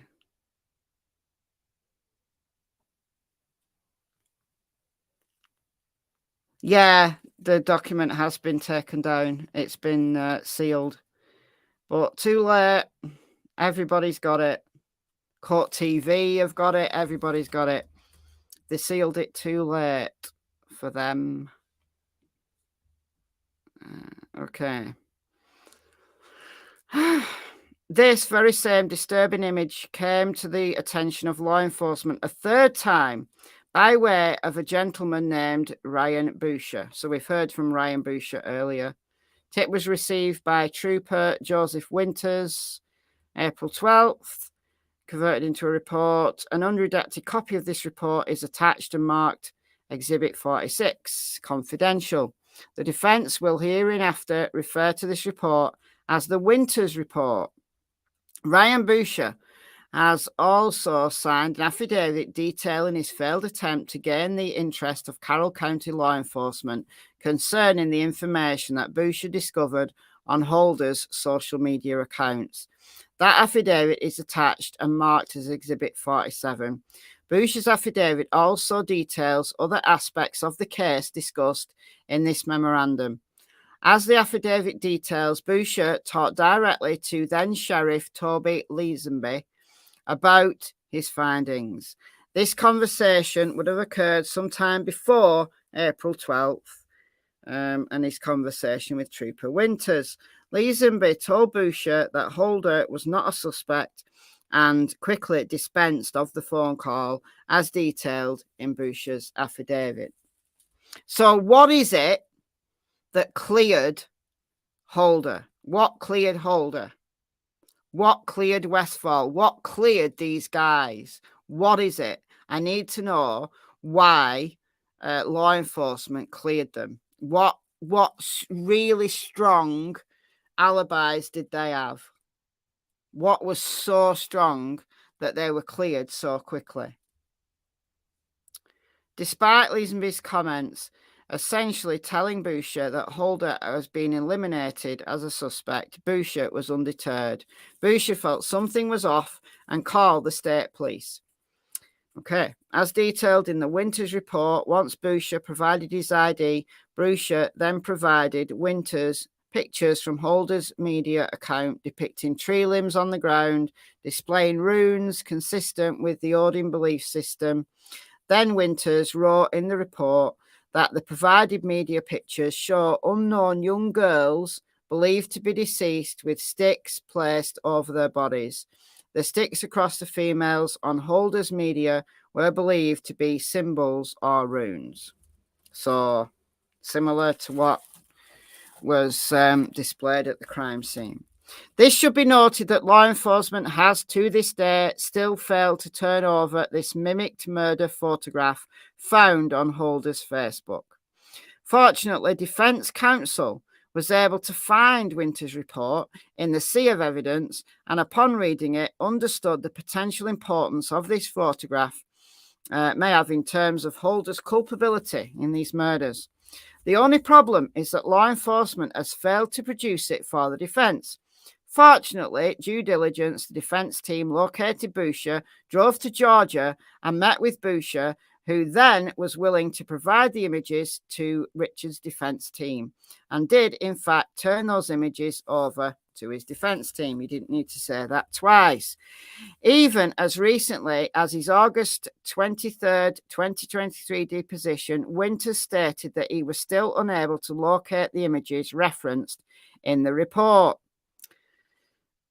So they couldn't be bothered to go to Georgia and ask Boucher. I'm sure that Boucher probably could have emailed them. I don't think they needed to go anyway. This means that if the defense team had not traveled to Georgia, the defense would still not be in possession of this exculpatory piece of evidence. I'm not sure that just a picture is exculpatory for Richard Allen. Just a picture on someone's Facebook. Not sure that's enough evidence to say that somebody is no longer guilty. On its own, it's intriguing, but on its own, I don't think it's enough. To this very day, the state of Indiana has yet to turn over the images that Boucher provided Winters back in 2017.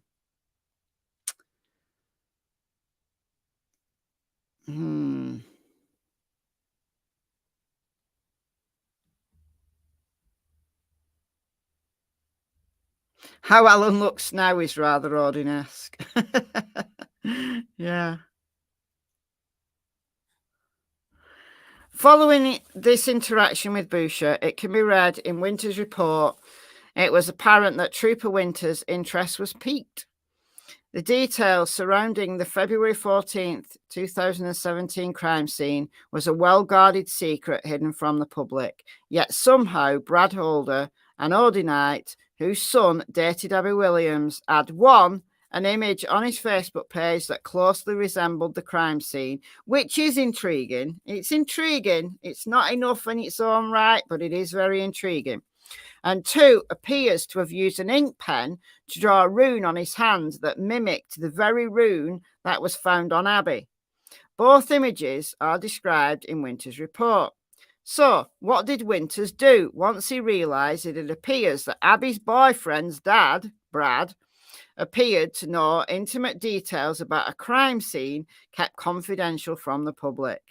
He spoke with Jerry Holman, who we know doesn't do his job. The information that Winters unearthed via Ryan Boucher was so impactful on Winters that he remembers talking with Jerry Holman of Unified Command. Winters even recorded the following in his report. I spoke with Field Sergeant Holman on April 12, 2017. He advised the FBI had interviewed Holder shortly at the beginning of the investigation. In his deposition, Winters provided his reasoning. Yeah, I think there's some substantial things that need to follow up on. In the same deposition, Winters also said that he wanted to make sure that all the information I had captured in my time from that was passed on. And because I had just taken that information, I just wanted to make sure if I had no contact with anybody involved in this case again, that they were aware that I generated this supplement. What age is Brad? I don't know. Hold on. Does he have his birthday on his Facebook? I would say he looks... I don't know. I'm not good with ages.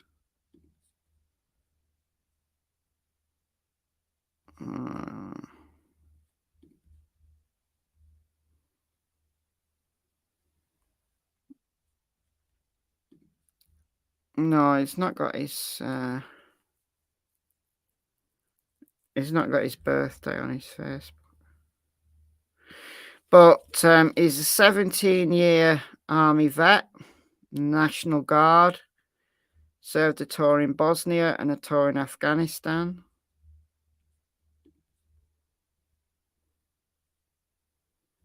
But we've not got...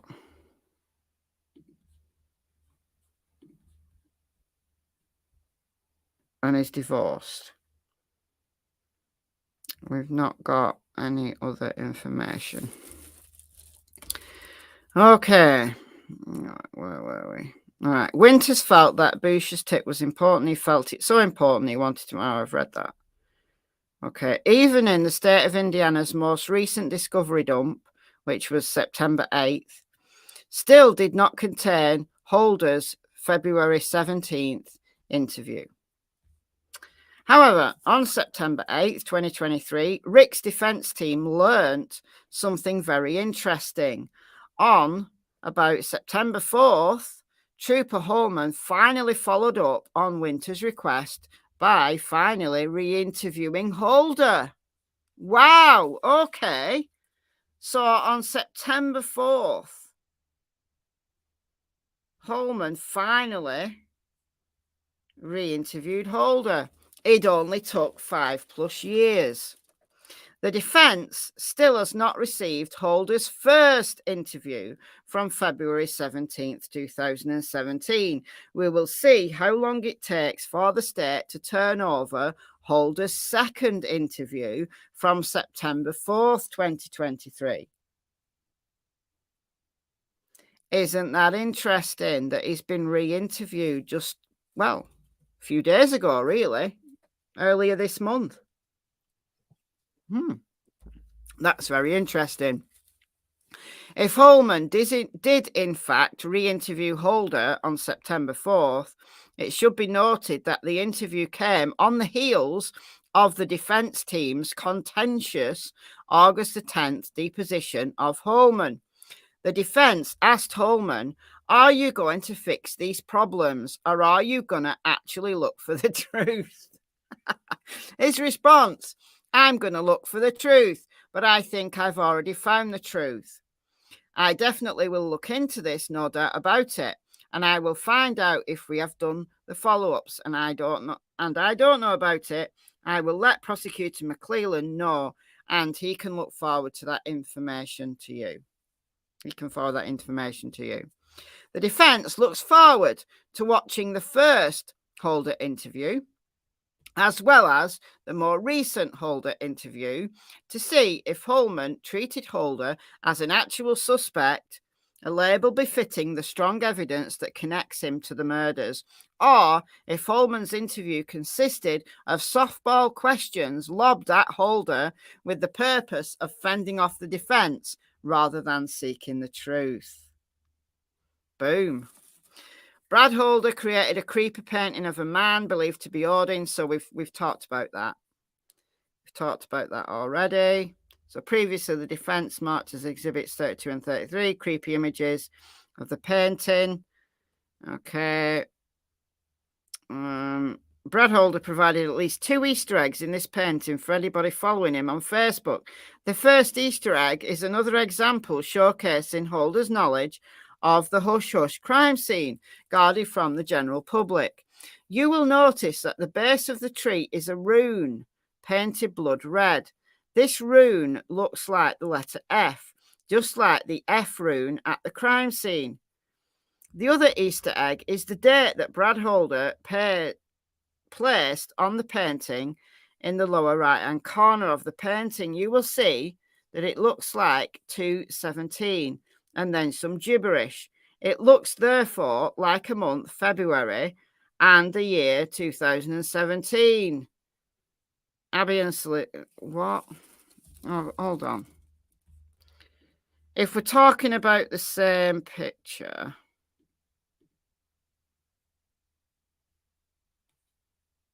okay, and I can't zoom in. Right, I'm gonna have to get it up a different way. Hold on. Hold on.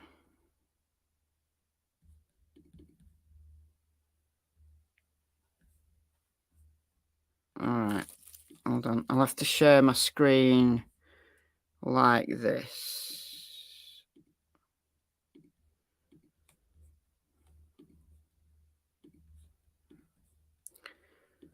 Okay.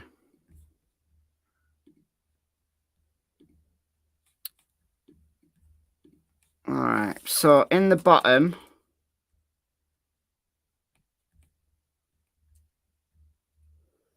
it may not be the right picture because he's taken some down.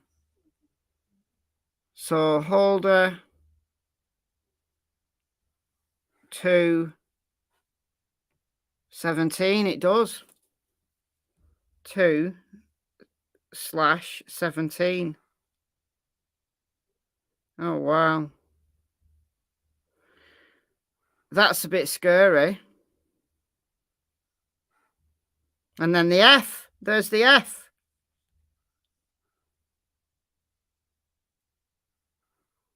That's a bit scary. Don't know what that says. Brad Holder 2/17. And then you've got an F there. And then there's something in there and something in there that you can't see.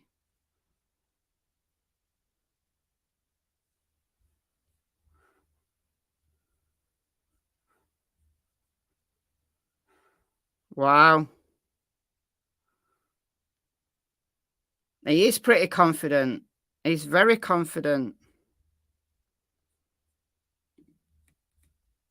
Wow.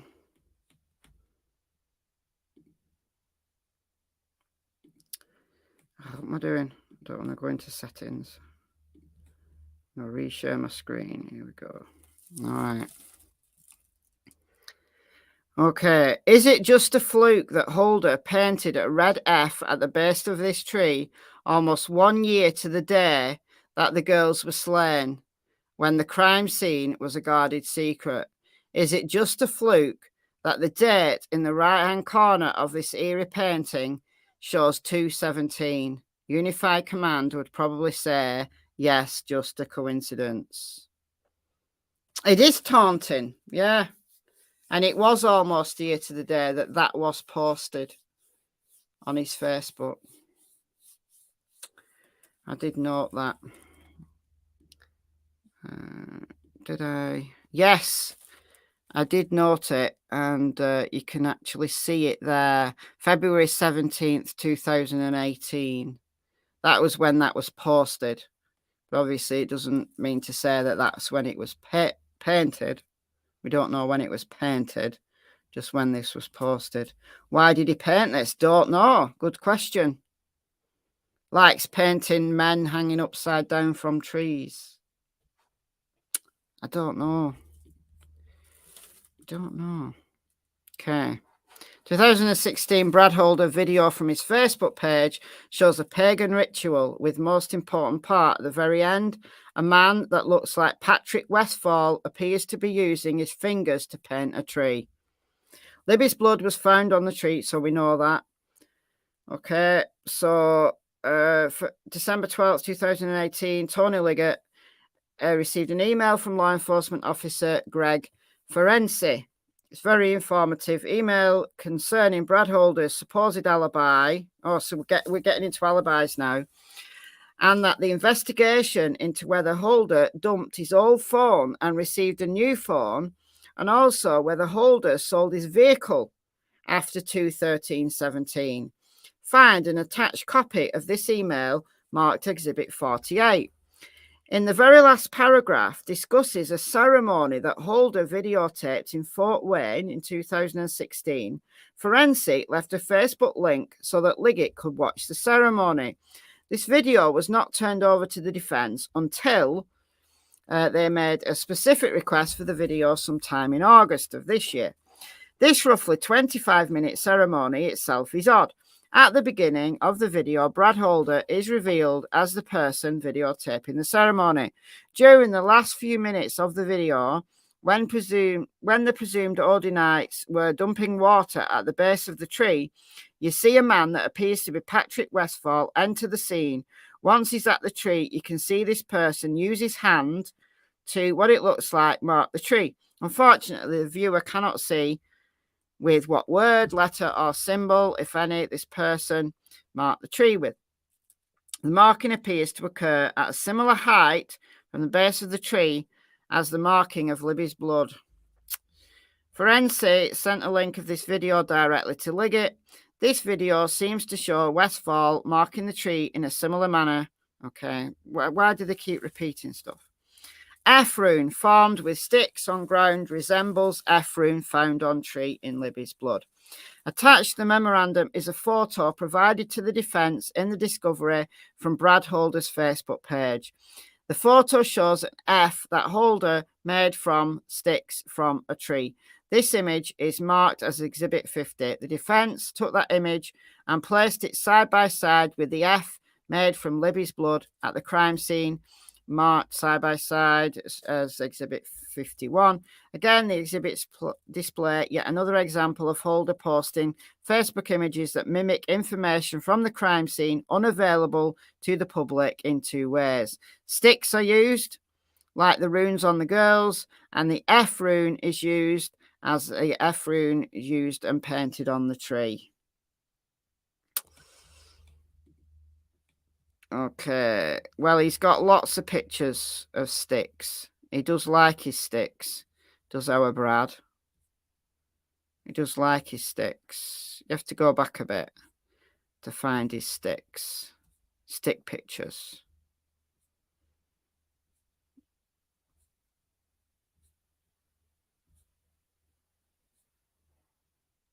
Okay, somewhere along here.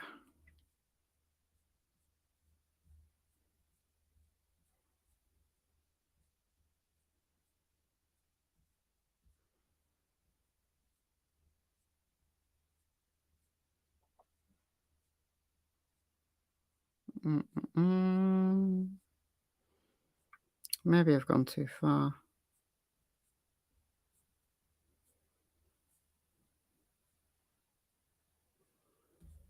He likes his runes and his sticks.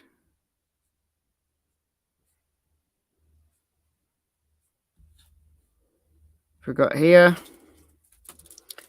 So that's a rune.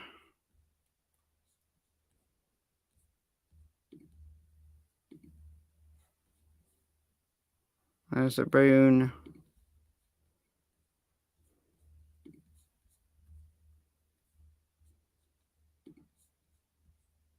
He's got a whole bunch of them.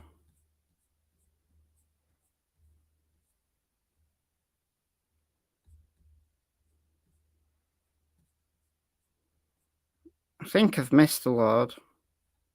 Oh, hold on. We've got some more here. So this is from 2016.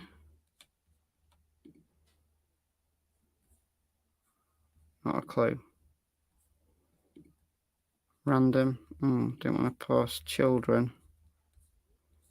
Anyway, I believe him. There's a whole bunch of these things.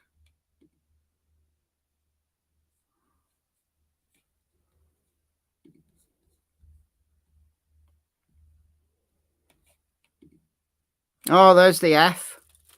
There's the F rune. Looks like Blair Witch stuff, yeah. They need a new hobby.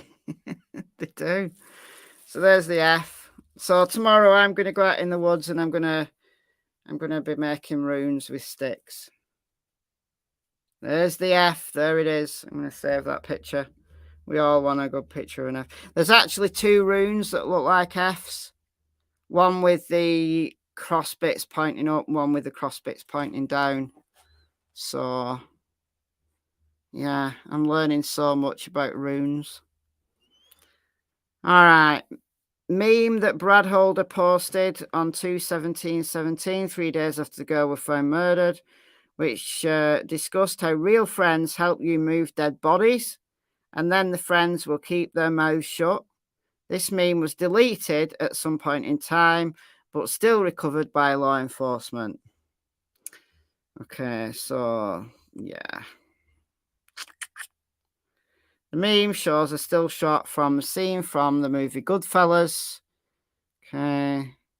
The meme says, your real ones don't judge you or ask a bunch of questions. They help you move the body and never speak of it again. Yeah, but those memes go around. I mean, you know, Candace Wells has that on her Facebook as well. She does. Yeah, I mean, yeah, sharing memes. I don't really place very much in that. The timing's weird, but...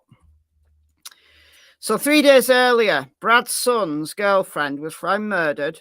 Girls' bodies were moved at the crime scene from one location where they were killed to a different location at the crime scene where they were then found on February 14th.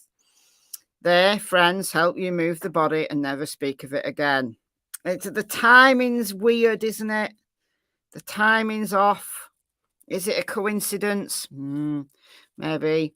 Toby Leesenby and Tony Leggett in private note that it took many men to accomplish all the tasks needed that the crime scene to exist the way it existed when the bodies were found.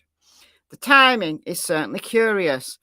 For a man who should have been mourning the brutal death of his son's girlfriend, a meme about moving dead bodies should create curiosity with law enforcement, especially when considering all the other evidence that links Holder to the crime scene. Why did Holder erase that meme? Was the meme a quick shout out to Brad Holder's Odinite buddies, thanking them for helping him with the bodies? Why is it all about Brad? I mean, Brad's the stupid one for having all this public. You probably shouldn't have made this so public. And yeah. Did the meme reveal the brazenness and overconfidence that Holder had concerning the belief he would get away with the murders? He's got away with it so far, if indeed he's involved. There are questions that could have been posed to Holder in an aggressive interrogation. However, for Liggett and the rest of the unified command, the meme was just nothing to see here. 2 a.m. Facebook post 12 hours after the girls go missing that says his testosterone is through the roof. This post was later deleted as well.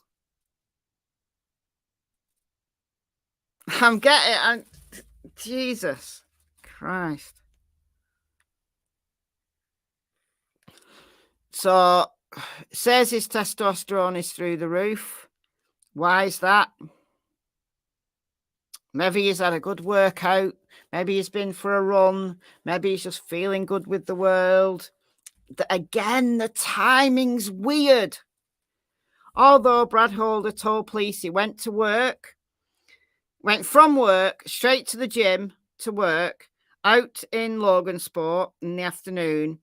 Here is Brad at 2 a.m., purportedly as a fitness centre, proclaiming that his energy and testosterone is through the roof right now.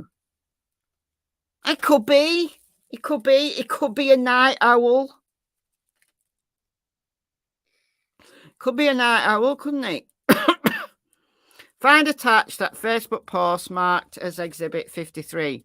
Why was his testosterone so high? Why was his energy level so high at 2 a.m.? Because he's a night owl, maybe.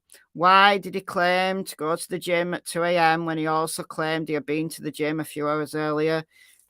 Some people do. Some people do. This is a reach. I agree.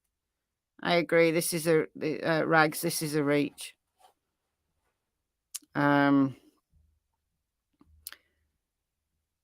Worth questioning though, but maybe law enforcement did question him on this. Did he go to work the next day? Why did he delete this Facebook post? Yeah, deleting, that's a pretty innocuous post. Why did he delete it? Why would he be saying these things when his son is purportedly upset about his girlfriend being missing, as the girls had not yet been found? Maybe he deleted it because he thought his son would be upset when he saw it.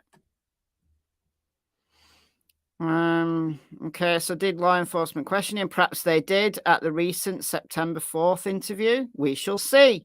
In Greg Forensi's December 12th, 2018 email to Tony Liggett, Forensi had a few questions about Holder's deleted email.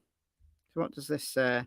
Most recent dump of evidence. The defense believes that some evidence may exist in which law enforcement attempted to verify whether Holder even went to the gym. Well, it should be easy enough to clarify. Gyms have got surveillance. Mind you, surveillance isn't going to be very good, is it? Because it'll have been long gone. Long gone.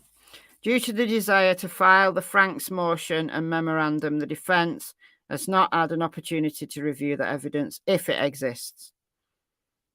So the defence can't be sure what was asked of Holder at either February 17th or his September 4th interviews because they've failed to provide it. Although September 11th, the prosecution informed the defence that yet another round of additional evidence is available for pickup. The defence should be picking up the new discovery on September 18th. So yesterday. Perhaps these videos will be found in the latest round of discovery, over 9 months after the defence entered their appearance. It must be so frustrating for them. So frustrating. That would drive me insane. Brad Holder's Facebook page links him to Elvis Fields in Rushville, Indiana. Elvis has admitted to participating in the murders and to now being part of a gang, even providing intimate details of the crime scene that only those participating in the murder would know. Elvis followed Brad Holder on Facebook and even recreated Brad Holder's Facebook pages like a fanboy. He now does not have Brad. We checked this out on the stream in the middle of the night. Elvis doesn't have Brad on his Facebook anymore. And Brad has hidden his friends. Brad has hidden his friends. Let's... God, how many pictures? Okay. Brad's friends are... No friends to show. He's hidden his friends. No friends. Hidden his friends. Okay. It makes sense near the finish of this section, detailing some of the evidence that links Brad to the murders by supplying the court with certain Facebook posts by Brad Holder that were mimicked or even recreated by a man named Elvis Fields.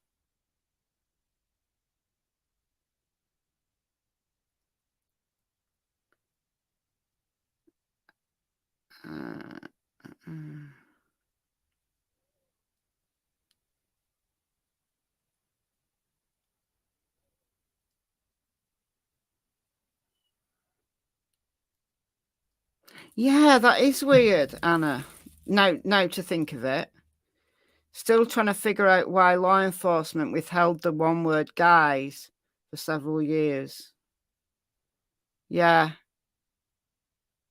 Because they released Down the Hill, and then they released like an extra second saying guys down the hill. I don't know.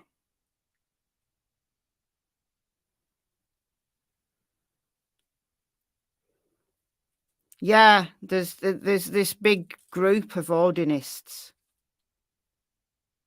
Is there a picture of Elvis? Yes, there is. There is. We found him.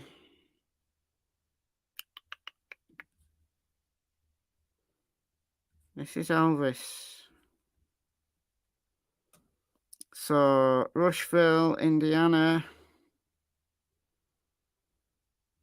So, mainly his photos are pretty boring. Posts pictures of his food, pictures of his cat, whatever that is. There he is. There's Elvis. There's Elvis. There he is. Elvis's Facebook's really weird. It is. Yeah, it is. But Elvis is a very popular man. Do you want to see how many friends he's got?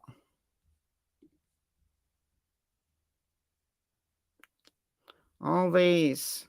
Does it tell me how many friends? Where do I have to go to get his number? Number of friends. 4,497 friends. He's actually lost 3 friends from last night. He had exactly 5,000 friends last night. He's lost 3 friends, or he's deleted 3 friends. But yeah, I looked up whether Brad's on his friends list. Brad Holder. No. Oh. He friends bots. Yeah, he probably friends like all these ridiculous Patrick Westfall.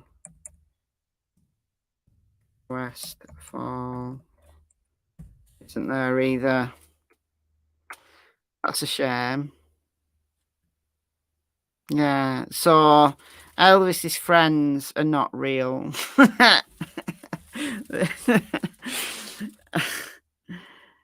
Anyhow, yeah, so my new 3.5 horse Briggs.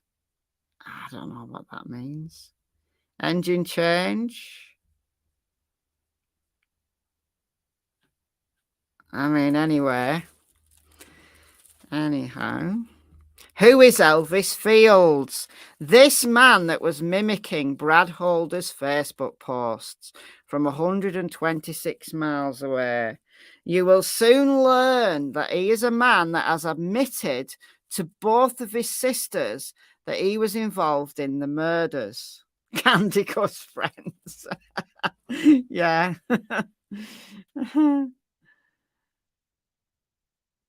Compare Elvis to first sketch. All right. Okay.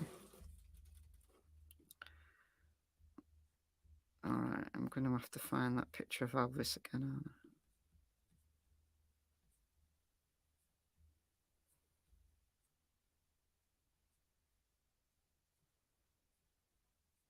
I mean, to be honest, some people do kind of confess to murders that they've got absolutely no.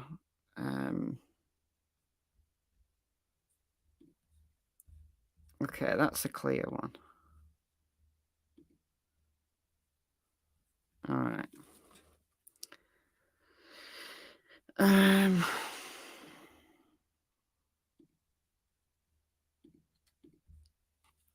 Delphi sketch.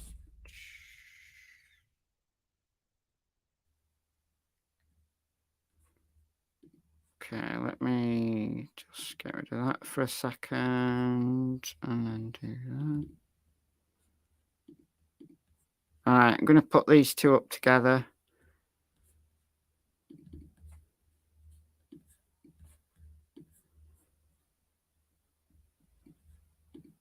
Oh, it kind of does, doesn't it? It kind of does.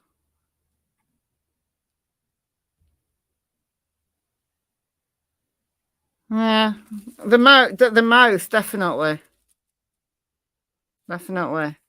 But I think probably Bridge Guy is just very generic. It's just a generic older guy.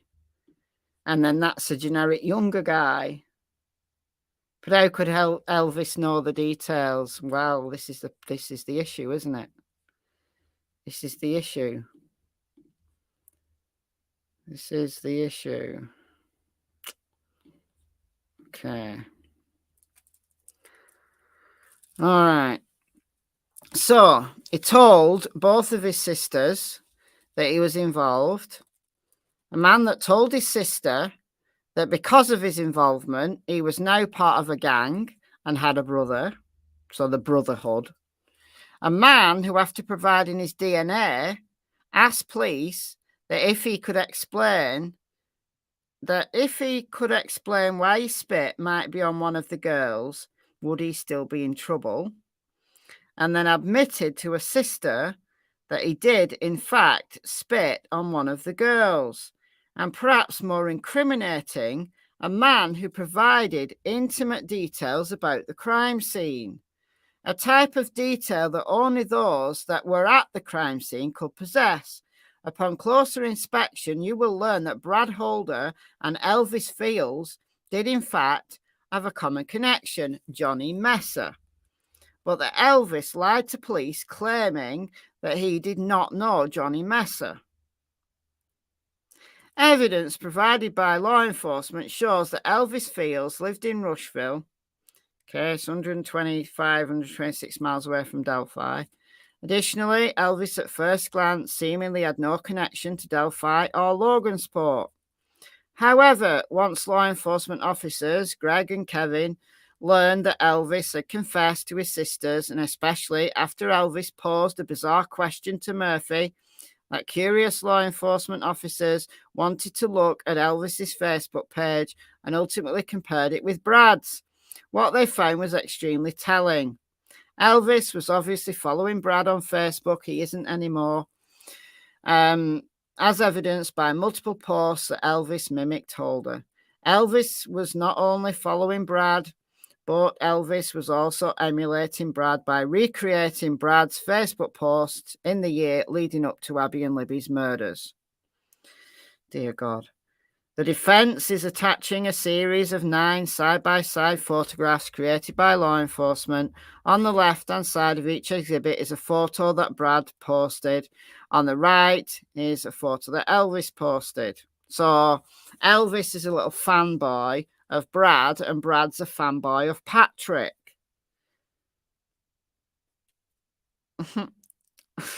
Dear me. So Brad posted a picture of brass knuckles, and so did Elvis. Brad posted an image of him placing a single arrowhead in his hand, and that's what Elvis did. 2 arrowheads. So did he. Single clear mason jar. Why would you post a picture of a mason jar? I don't know.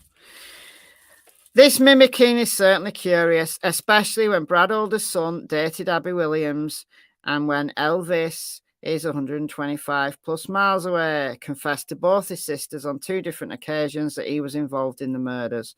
This confession, including telling one sister that Abby Williams was a troublemaker, and that is why he used sticks to form horns on Abby's head.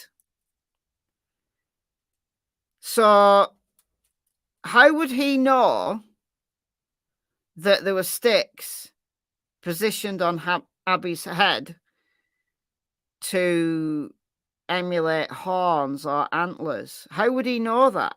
That's scary. Seriously, how would he know that? How would he know that?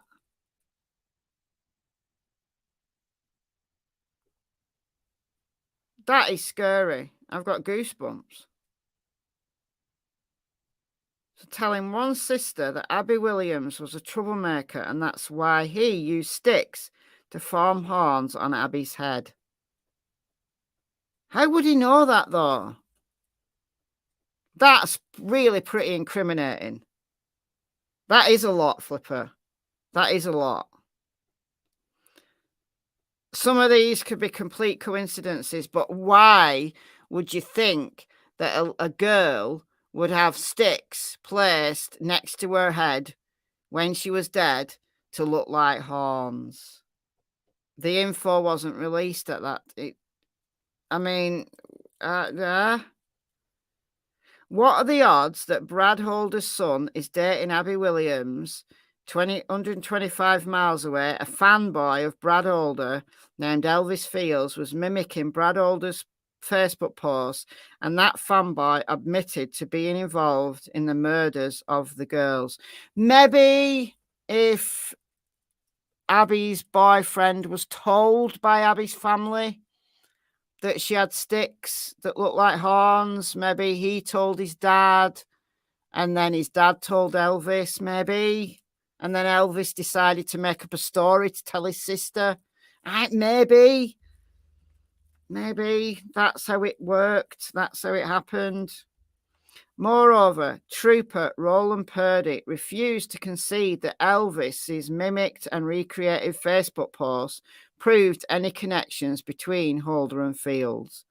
Trooper Purdy explained that the mimicked and recreated photos between Brad Holder and Elvis might just be a coincidence. Might be. Liggett failed to inform the judge of the evidence supporting Brad Holder's involvement in the murders. Before moving on to the evidence that supports Elvis Fields' involvement in the murders, the defense finishes the Brad Holder section by 1, discussing Holder's purported alibi, 2, showing the evidentiary linkage between Holder and Elvis that supports Holder luring Elvis to get involvement in the murders, and 3, circumstances surrounding Unified Command dropping the ball by intentionally or recklessly clearing Holder as a witness within weeks of the murders. Holder's alibi was not scrutinized, and evidence supports Holder recruiting mentally infirm Elvis Fields to assist in the abduction and the murder, while Holder tries to stand behind a shady alibi. This is bold. This is bold. This is bold. Naming them. Jeez. Okay. Holder's alibi was not even close to fully vetted. Whenever Holder's name was brought up as a suspect, one reason that kept popping up as to why Holder was cleared was his alibi. An unclassified FBI report revealed the work or lack of work that law enforcement performed to check out Holder's alibi. That document is Exhibit 65. This report was prepared on April 13th, 2017. In this report, Pulaski Sheriff's Deputy Frederick Rogers followed up Liberty Landfill in attempt to verify the employment and the work schedule of Bradley. Susan Case from Human Resources stated that Holder's time card showed that he clocked in at 4:55 a.m. and clocked out at 2:45 p.m. So that should cover him, shouldn't it? That should cover him. Because the chances are Libby and Abby were already dead. Possibly. Chase also said that she would be the only person that could change or manipulate the electronic time card. Chase further admitted that there was a security camera on site. Here is how Deputy Rogers memorialised that part of their conversation. Case advised Brad drives a junky red truck to work with a G on the front bumper. Case advised the security camera at the scales may have picked up his vehicle coming and going on that day. Case advised that Holder stays on the property for his lunch break. Short report concludes with this. Case provides this officer a copy of the timesheet. Okay. He was still at work on today's date, so clocked in and out on February 13th, and he's still at work on today's date. Here's what we don't know about Holder's alibi. Did someone clock in for Holder? There is nothing that Chase said about the clocking in process that would prevent someone else from clocking in for Holder. Whether Holder was actually at work on February 13th could have been better vetted by simply talking to Holder's workmates. That would have been on the job site. Well, they could have lied for him, couldn't they? Did someone clock out for Holder? The same logic applies to this question. Perhaps Holder clocked in, but then left early and asked one of his work buddies to clock out for him. It's unknown whether Odinites worked alongside Holder at the landfill, as it appears that Deputy Rogers did very little investigative work on this very important topic. Did Chase actually watch the video? The report is so poorly written, it cannot be determined whether Holder's distinctive vehicle could be seen on the video or whether Chase merely claimed that, hey, if you watch a video from that camera placed near the scales, it may show Holder's truck. So did they see his truck or not? We don't know. Did anyone in law enforcement watch the video? So it's quite maddening that the report refers to the possibility that simple review of the video could determine whether Holder's truck was there, but it does not inform anyone of whether law enforcement ever viewed it. Even if Holder's truck was viewed on the video, was Holder the person driving it? Even if Holder's truck was viewed on the video, was Holder the person driving when it left? So when it arrived and when it left. It's 24.3 miles or 32 minutes from Buffalo, Indiana to Delphi. Even if Brad Holder actually clocked out at 2:45, it could have been in Delphi before 3:15. Well, I think that would have been too late. It certainly would have been too late to be bridge guy. Would it have been too late to be involved in the murders? Possibly. If Holder left at noon... Oh, yeah, so if you left early, then, yeah. If you left at noon and had a buddy clock of his clock, a couple of hours to create the illusion that Holder was there all day, then Holder could have been on the trail by 1 p.m. So he'd have had to clock out early. So he does have an alibi. However, it's not a rock-solid alibi, in my opinion. So asking a simple question to his workmates like, did Brad leave for any period of time? Did he leave early? Was Brad even here? Okay, so yeah.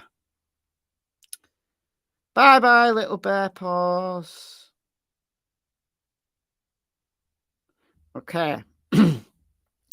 Did police ever consider that Brad Holder convinced his minions to abduct and participate? I mean, Brad is this big guy, this big cheese, but he's not the big guy, is he? He's just a fanboy of Patrick. I'm more concerned about Patrick, in my opinion. Okay, Charles Manson. did not serve a prison sentence for actually being the person that stabbed Sharon Tate 16 times. His minions did it. Okay, so according to Unified Command's Jerry Holman, it's considered, but there's no evidence. We have no evidence indicating that he was commanding people to go and kill people. But what about Patrick? Was he telling people to go and kill people? We don't know. Then Holman commented on this very serious topic. I mean, ask Richard Allen if Brad Holder told him to go and kill the girls. I mean, you guys communicate with the guy that killed the girls. Holman's comment offers insight into Holman's mind-blowing lack of curiosity and his limited investigative skill set. Holman's refusal to consider whether evidence supported the possibility that Holder was directing minions. Dear me. Okay, so Holman's not interested in the facts. All right, so we've got Unified Command either recklessly or intentionally ignored these points. Brad Holder was close to Delphi. Patrick Westfall was from Delphi. Johnny Messer was from Rushville. Elvis Fields was from Rushville. Rushville's Johnny Messer was a Vinlander or Odinite and good friends with fellow Vinlander Odinite Brad from Logansport. Johnny Messer was also a friend of Patrick. Rushville's Johnny Messer recruited for his Vinderlander gang all the time. Investigators learnt that in the summer of 2016, Johnny Messer was recruiting men that lived in his Rushville apartment complex to attend their meetings. Elvis Fields was already mimicking and recreating Brad Holder's Facebook post, so Elvis was a Brad fanboy. This would provide evidence that Johnny Messer had already recruited Elvis and introduced him to Brad. Okay. The recruiter, Johnny Messer, was a friend stroke acquaintance of Elvis. Okay. All right. Okay. So information on Johnny Messer provided to the defense. Information appears to have been made for PowerPoint. Okay. Blah, blah, blah. All right. So Johnny Messer admitted in his October 23, 2018 interview that Rod Abrams, Ned Smith, and Elvis were all interested in joining the same club that he and Holder were involved in. But he claimed that he did not think Vinlanders would be interested in them. Messer's comment appears to be a self-serving attempt to distance himself from being the person that connected Holder with Elvis, in light of the fact that Dougie, a man who was mentally infirm, had been affiliated with the club. Okay. Brad and Patrick were known for taking advantage of mentally infirm men who wanted to join Holder and Westfall's gang.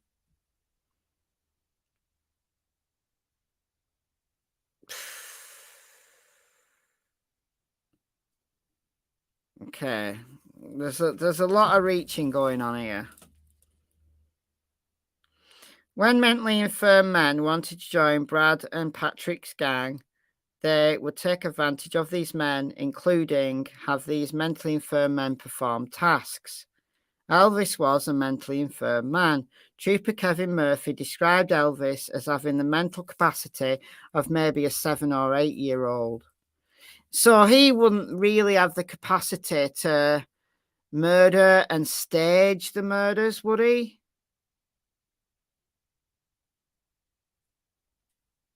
I don't know. Evidence provided by law enforcement shows that Elvis Fields, with no connection to Delphi Logansport, was following Brad on Facebook. Okay. Elvis was also... So we've gone through all that. This is just summarizing. Okay. Holder was known to prey on lower functioning members of society. Was Holder grooming Elvis, hoping that down the road Elvis would do Holder's bidding? I mean, all that's, I think, a big stretch. A big stretch. So the whole dialogue between Todd Click and Johnny Messer took place. Okay. Ned Smith claimed to be the father figure of Elvis and not Rod. He was rarely separated from Elvis. Ned Smith paid for Elvis's attorney. Ned Smith wanted to be... Oh, dear. So there's a... Patrick Westfall and Brad Older took advantage of a mentally infirm man by the name of Dougie, asked him to perform menial tasks for them. Yeah, there's one thing asking them to perform menial tasks, and quite another asking them to commit a murder for you.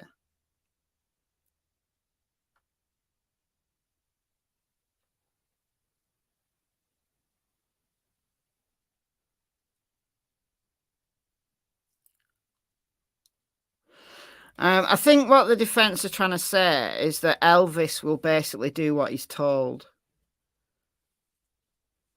I think that's what they're trying to say. So, did Elvis actually do Holder's bidding?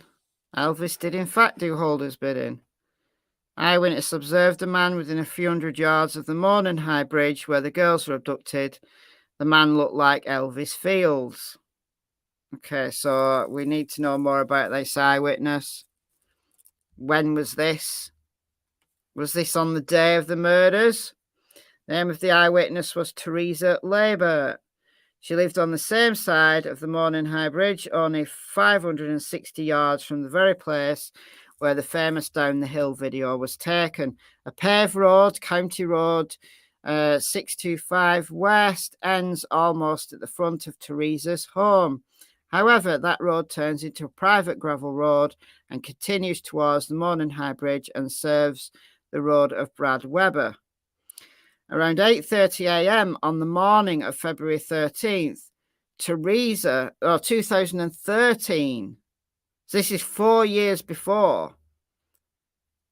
Or is that a typo? Is that a typo? Okay, anyway. Teresa observed a man near her house standing near mailboxes. Okay, Teresa has never observed the homeowners walk to their mailboxes because of the distance. Homeowners drive to pick up the mail. Teresa has never seen this man before. Teresa was in the passenger side of a truck being driven by her husband. The man Teresa observed standing very close to the passenger side as they passed by. So Teresa, sitting higher in the truck, had a good view of the man's face. She turned to her husband and asked something like, "What do you think he's doing?" After passing the man and driving 50 more yards to their driveway, they exited the truck. After exiting the truck, she looked in the direction and noticed he was gone. She did not see him on the road at all. She believes the man had to go immediately and intentionally hide after they passed him on the road. That would explain his sudden disappearance.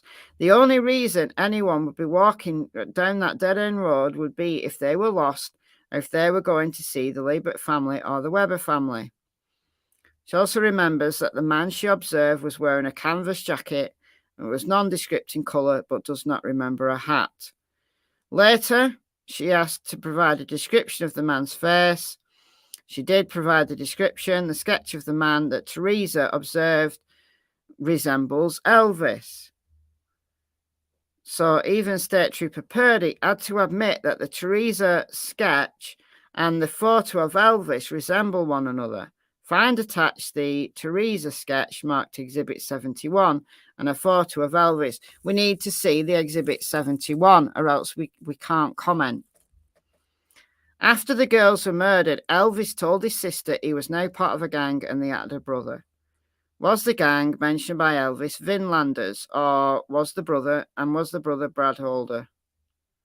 But why does it say 2013 there? I think that's got to be a typo. Yeah, it's got to be a typo.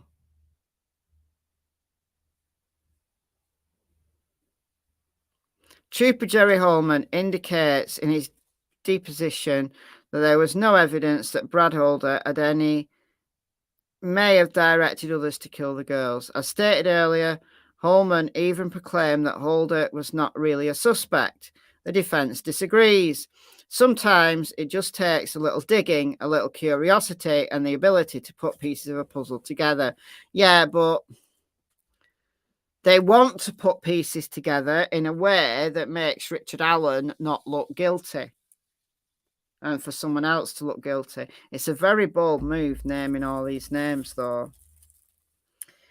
Okay, so multiple tipsters contacted law enforcement via the tip line requesting that Brad Holder be investigated as a suspect, but Liggett and Unified Command quickly cleared Holder. So we've heard all that.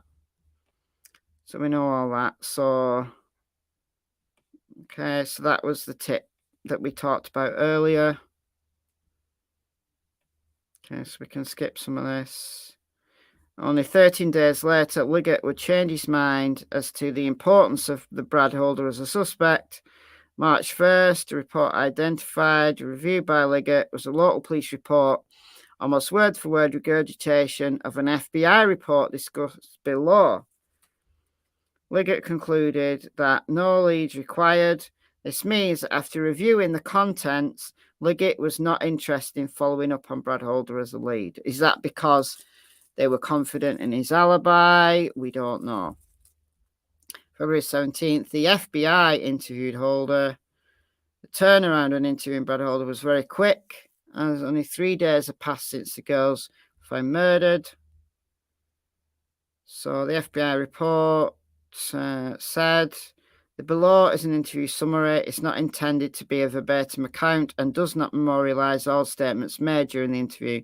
Communications by the parties in the interview room were electronic recorded. Okay. As stated earlier, after over 9 months, Rick's defense still does not possess this electronically recorded interview, so we know that.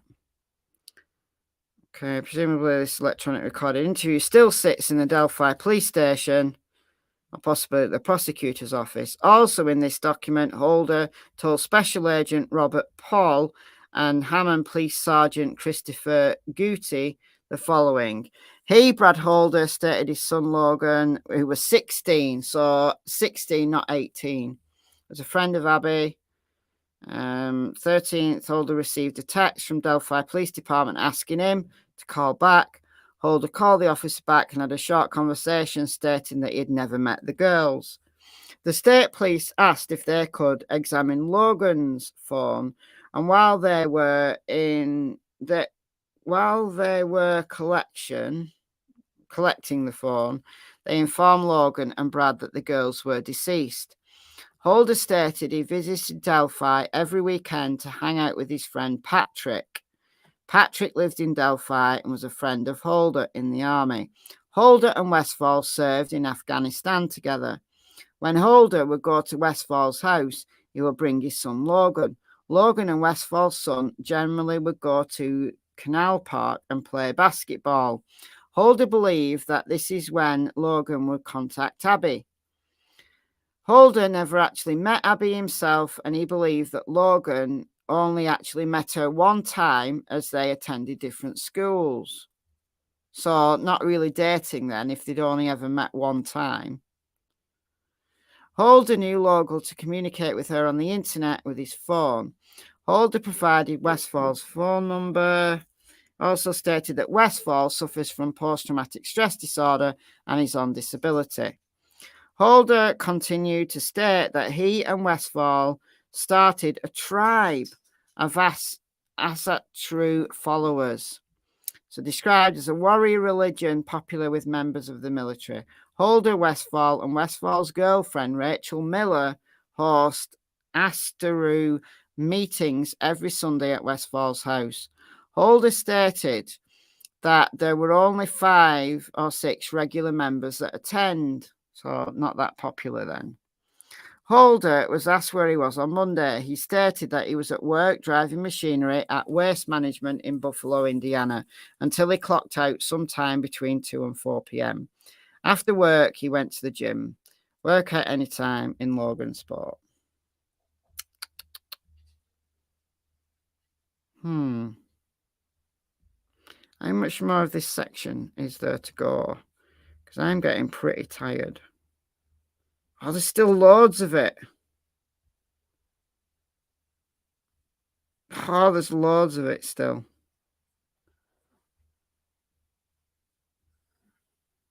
I don't think I'm going to get through another 20 pages.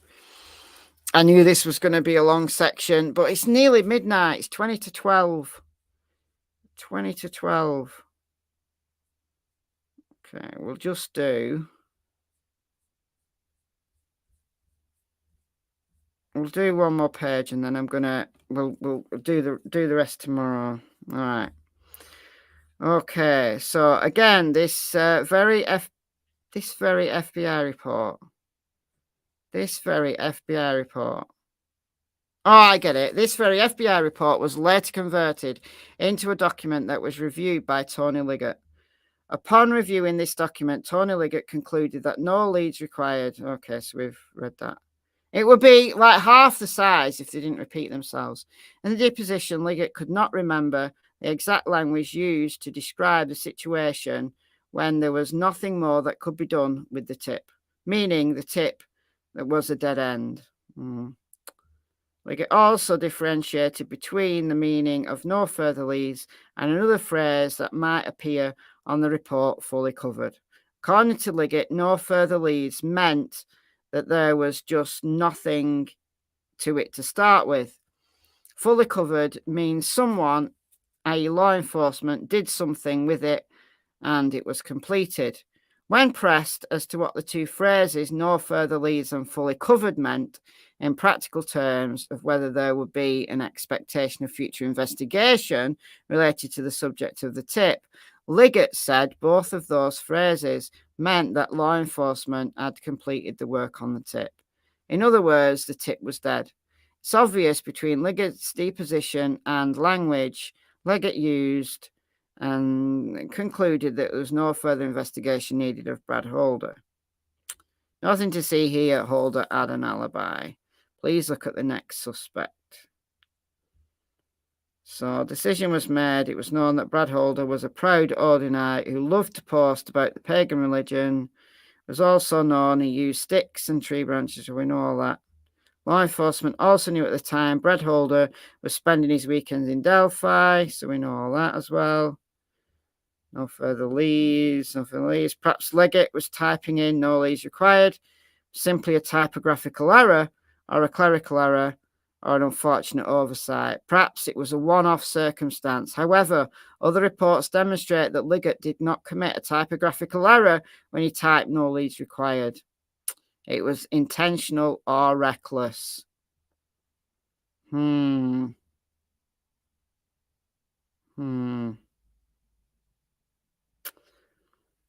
there's one tipster told law enforcement that Brad Holder was a dark and scary person through some of his postings on Facebook.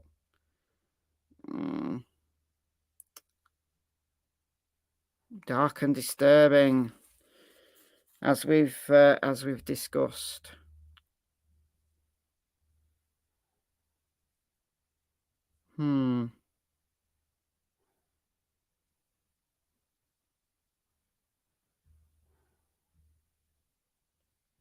So basically, they cleared him. They cleared him in March. So I'm going to resume this tomorrow at this point.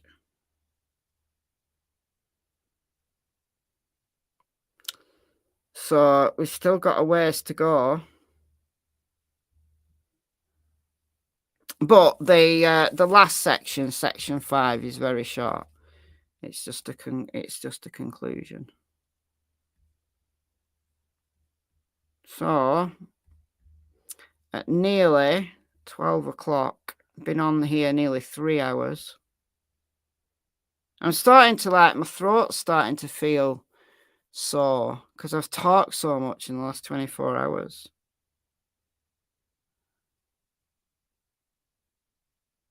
What time? What time is it here?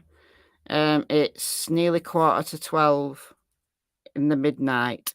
It's nearly midnight. All right, so we'll do a bit more tomorrow. Well, we'll hopefully finish it tomorrow. I didn't realize how much of a feat this was going to be, but I'm determined to cover every single section. Even if I'm not reading every single word, I'm going to cover the entire document and reading it into the record. and then we can compare it with what the state comes back with if that's not sealed straight away.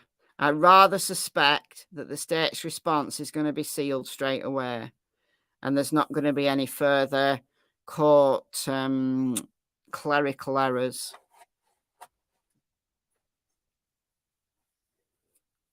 Oh, what time Wednesday? Will I post the time? I don't know what time as of yet, but what I'll do is I'll post a scheduler. I'll give you some notice, and then the scheduler tells you what time the live will start in your local time. Think you need a presser? I don't think we're gonna get a press conference anytime soon. That's just my opinion. I mean, anything's possible. Approximately what time? It's going to be in the evening, my time, because I'm busy in the day. So it's going to be in the evening. What that is in your time, I have no idea. All right, guys, I'm going to go. Thank you, as always, for being nice and polite and respectful and all that good stuff. Thank you, as always, to the moderators. Press concert violates the gag order. Don't know what that means, True Crime Utah.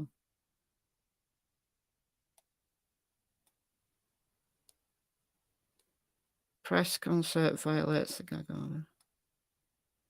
I don't know what that means. Anyway, thank you for the donations, and I will speak to you tomorrow. Bye, guys.